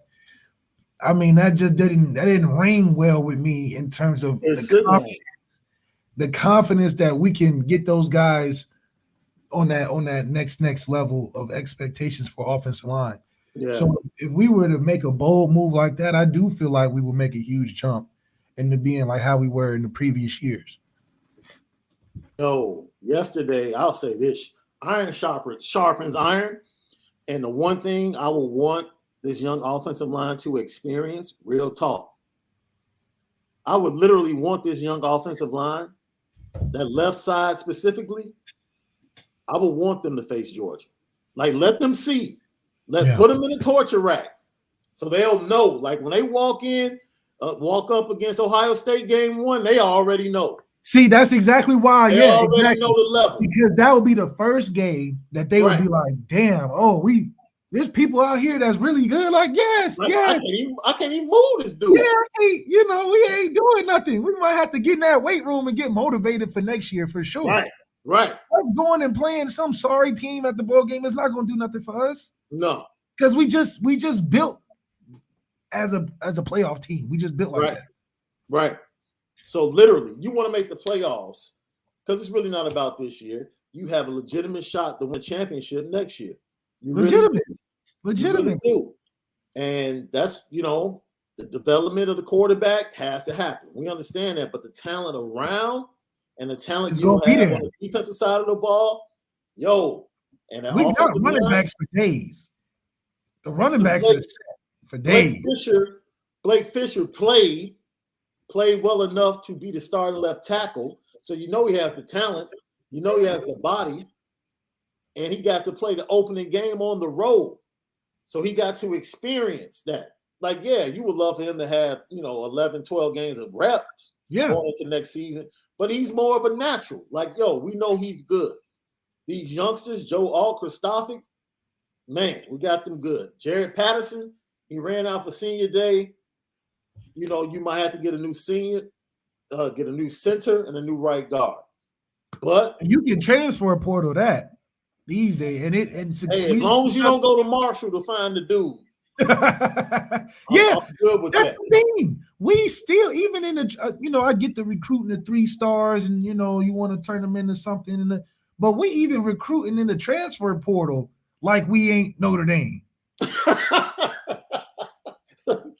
Like we getting guys that guys don't want. We got guys coming from sorry programs and all time. Why are we not getting that Ohio State Jameson transfer? Right.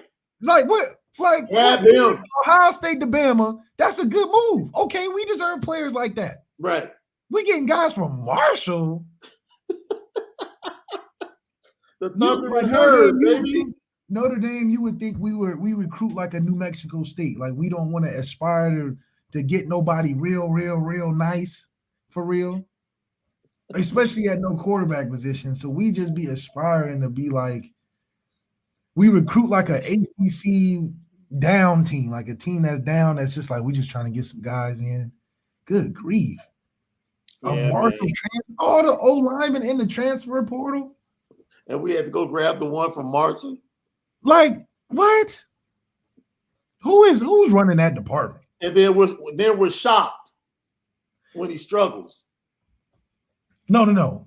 The fan base is shocked. They're not shocked because they take his back. Oh yeah, we've been practicing. No. They are shocked because they watched his film and said, "You know what? That's the guy. That's the guy we need. This is the coach." Jeff Quinn took that dude's film to Brian Kelly and was like, "Yo, watch this kid. I got this kid you need to watch." That's crazy. That's crazy. The dude we need. Yeah. That's the problem. That's the problem. That's the problem. Like, because the fact that it has been made public that immediately Marcus Freeman came in and looked at the offer sheet for the defense and was like,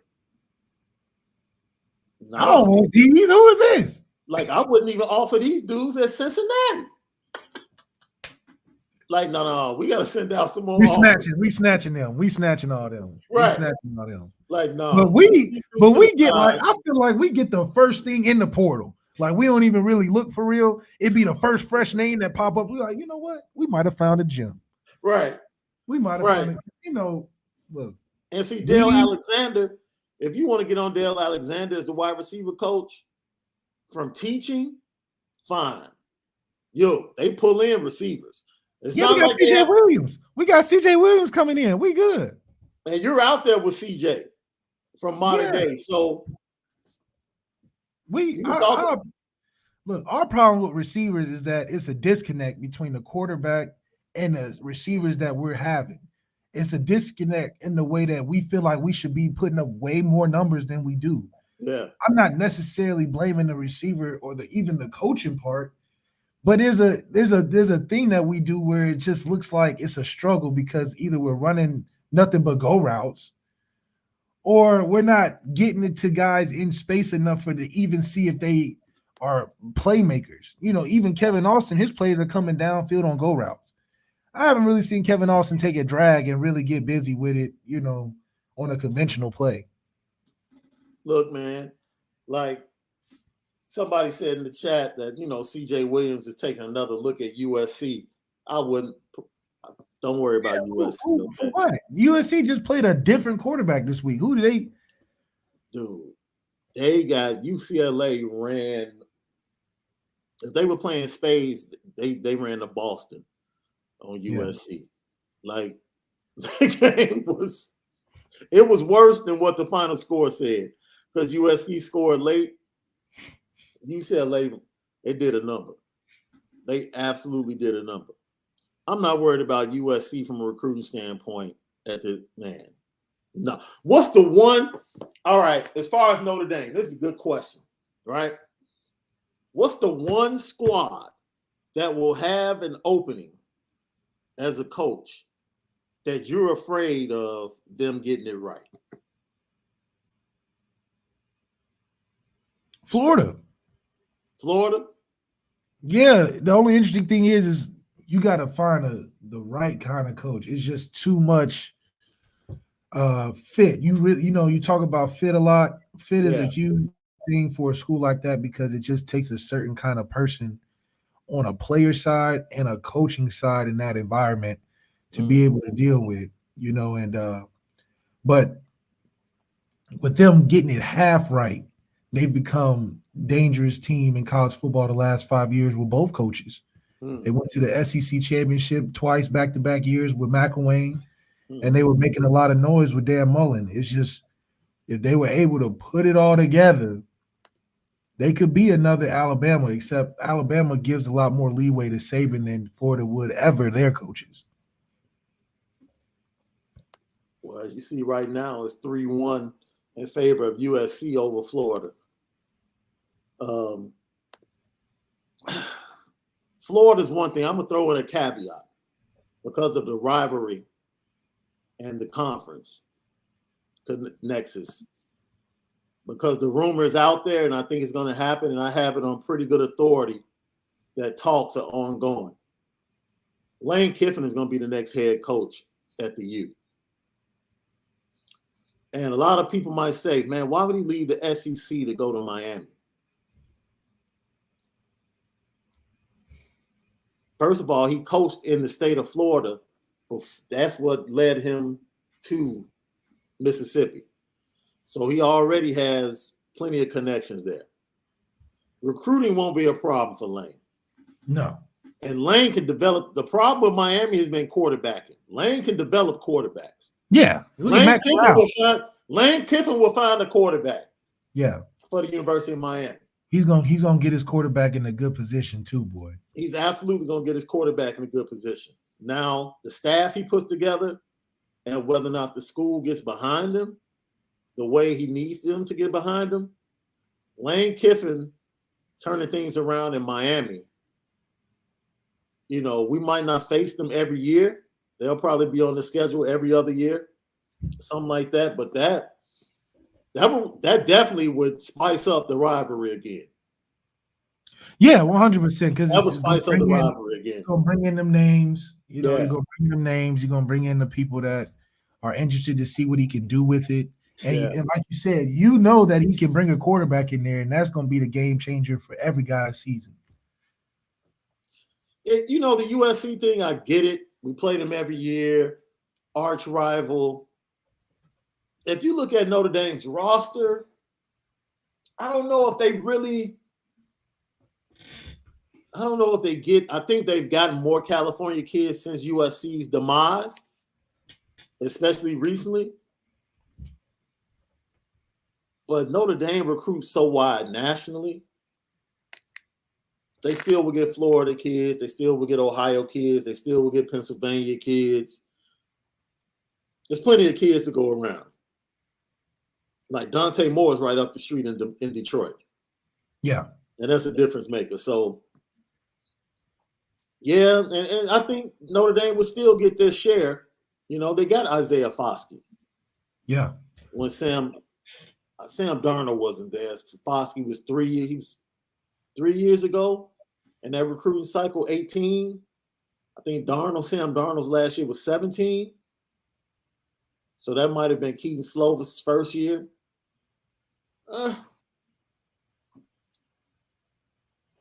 Because Isaiah Foskey's the type of guy.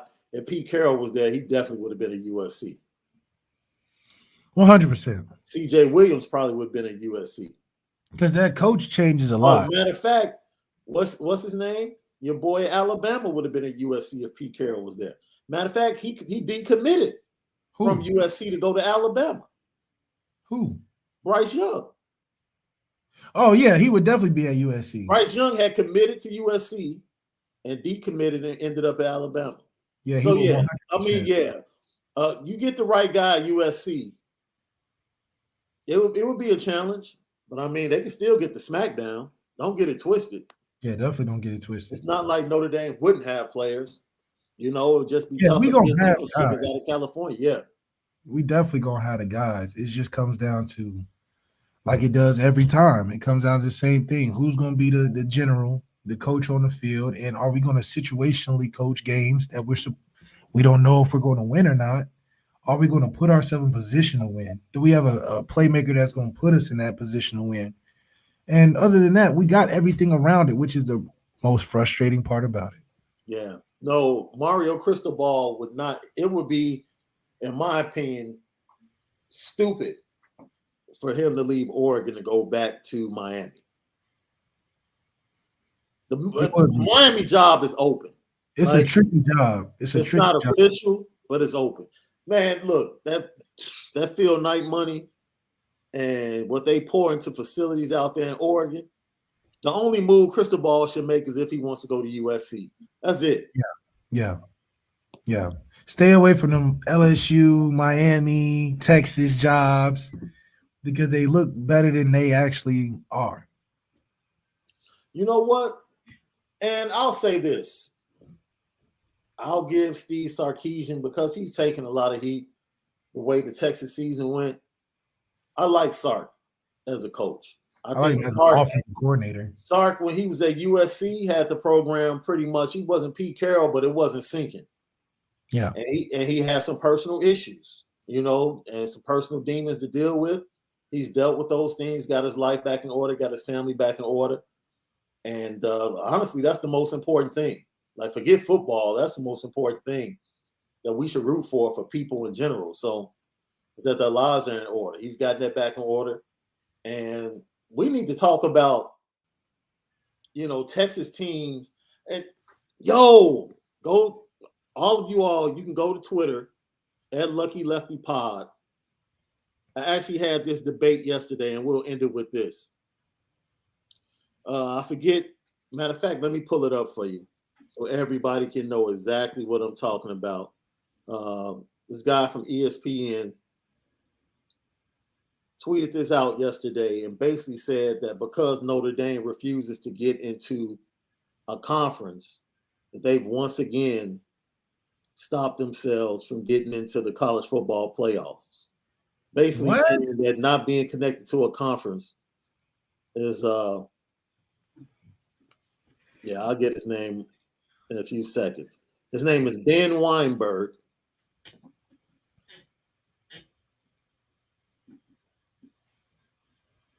I think that sounds ridiculous because there's plenty of conferences right now that still has not even broached the college football playoffs. I take that back. I said his name wrong.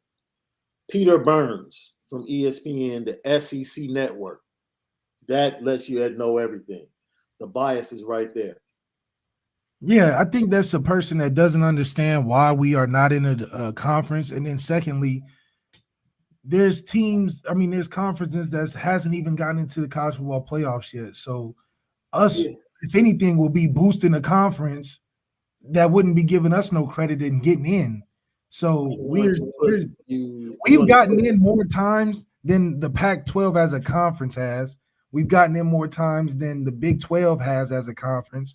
Yep. We've gotten in more times than damn near ACC outside of Clemson. Yeah. So going to a conference other than the SEC or Big 10 wouldn't make sense for us.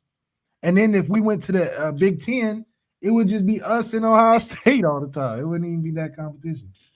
Yeah, Peter Burns. The official tweet, Notre Dame decision to stay independent rather than join the ACC is going to cost them a CFB playoff bid this year. Both a loss for the Irish and the ACC, who should have fought for more than a one-year membership in 2020. No championship game plus head-to-head loss versus Cincinnati is a double whammy. Look, man. So us beating a sorry ACC team. Yeah.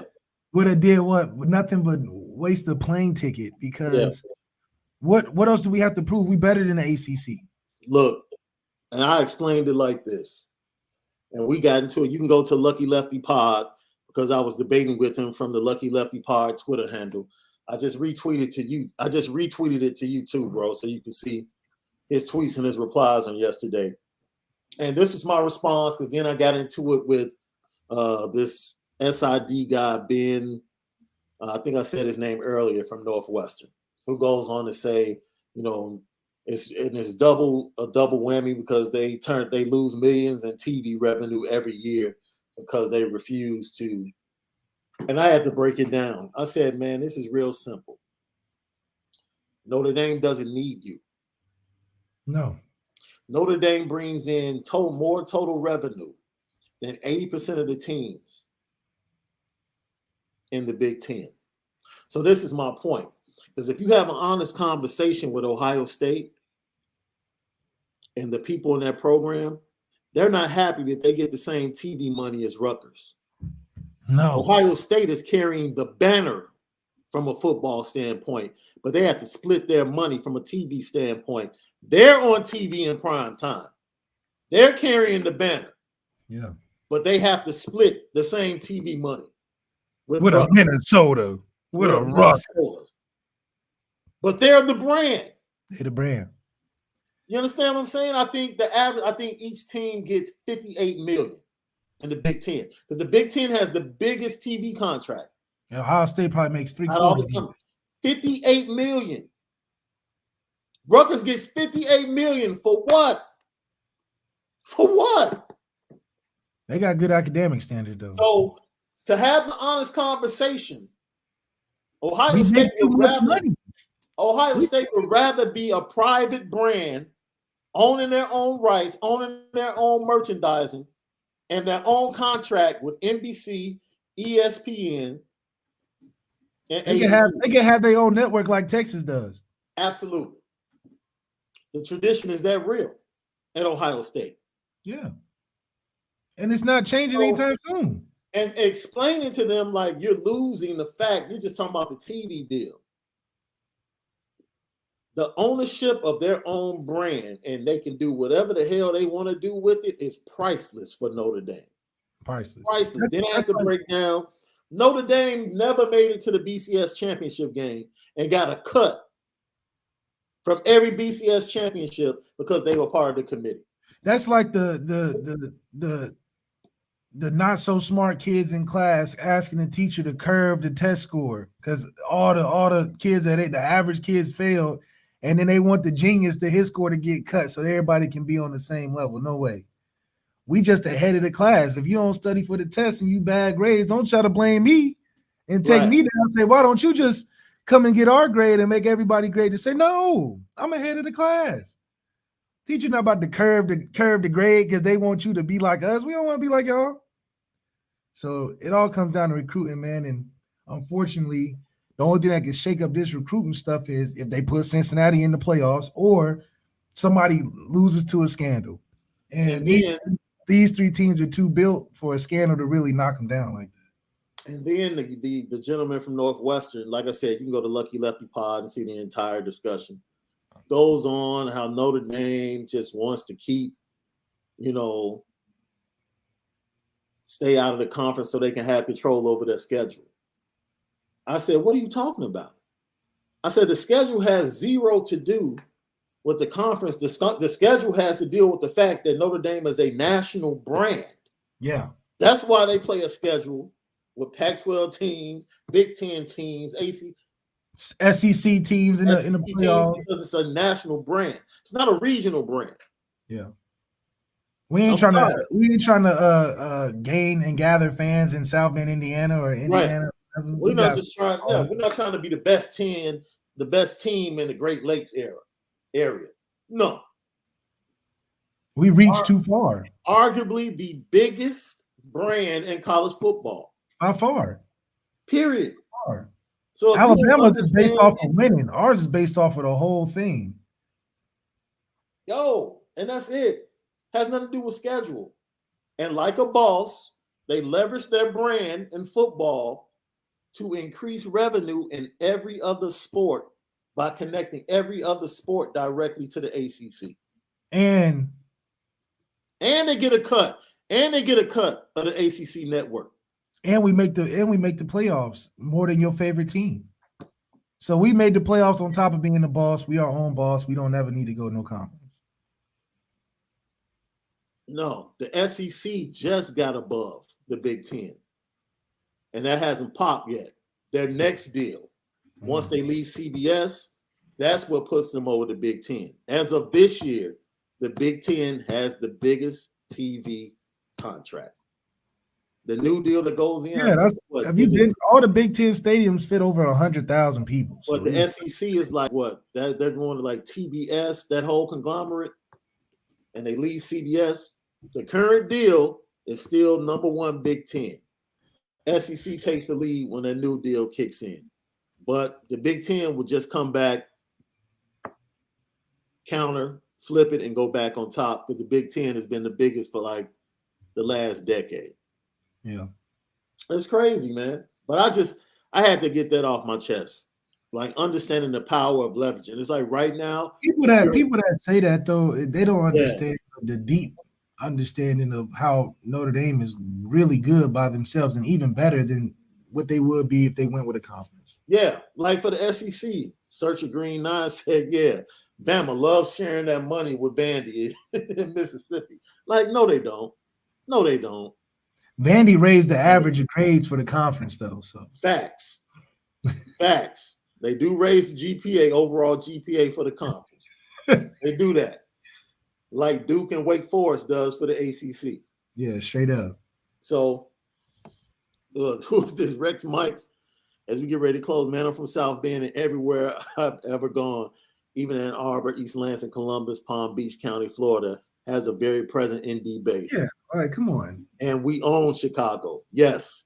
Notre Dame owns Chicago. There's a team up here that calls themselves Chicago's college football team called Northwestern.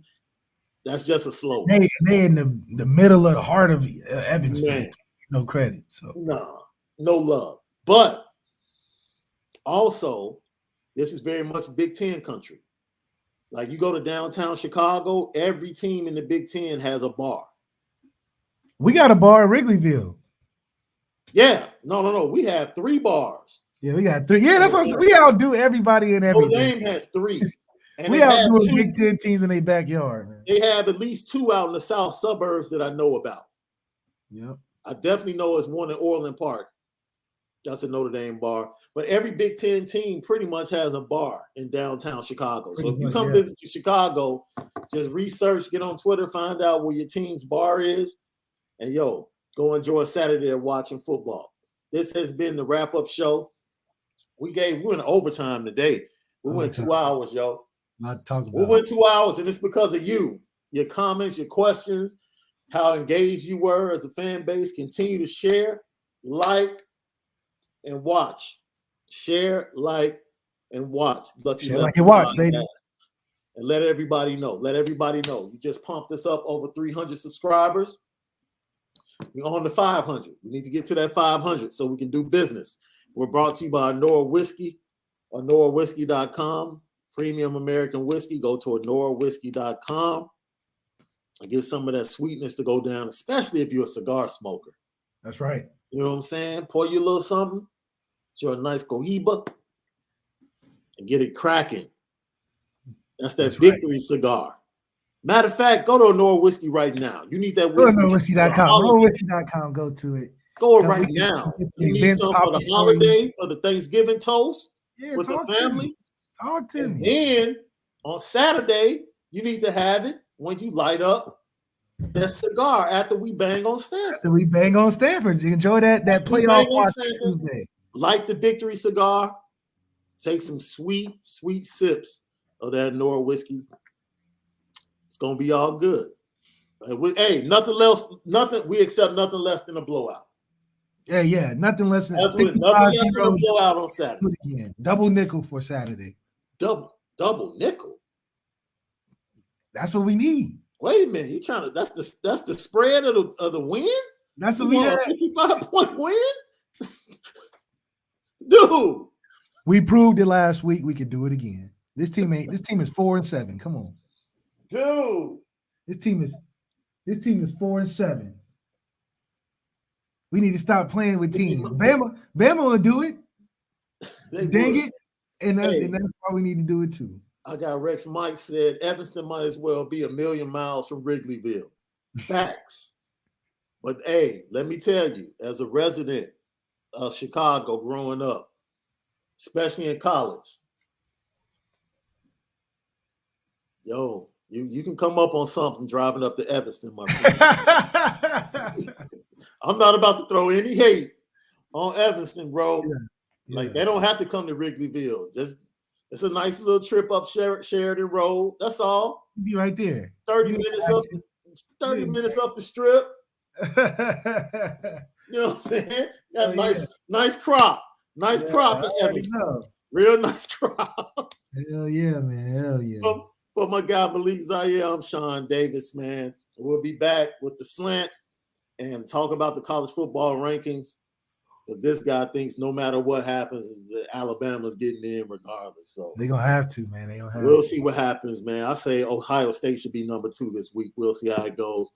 Lucky Lefty Podcast. We'll see you guys tomorrow. See you.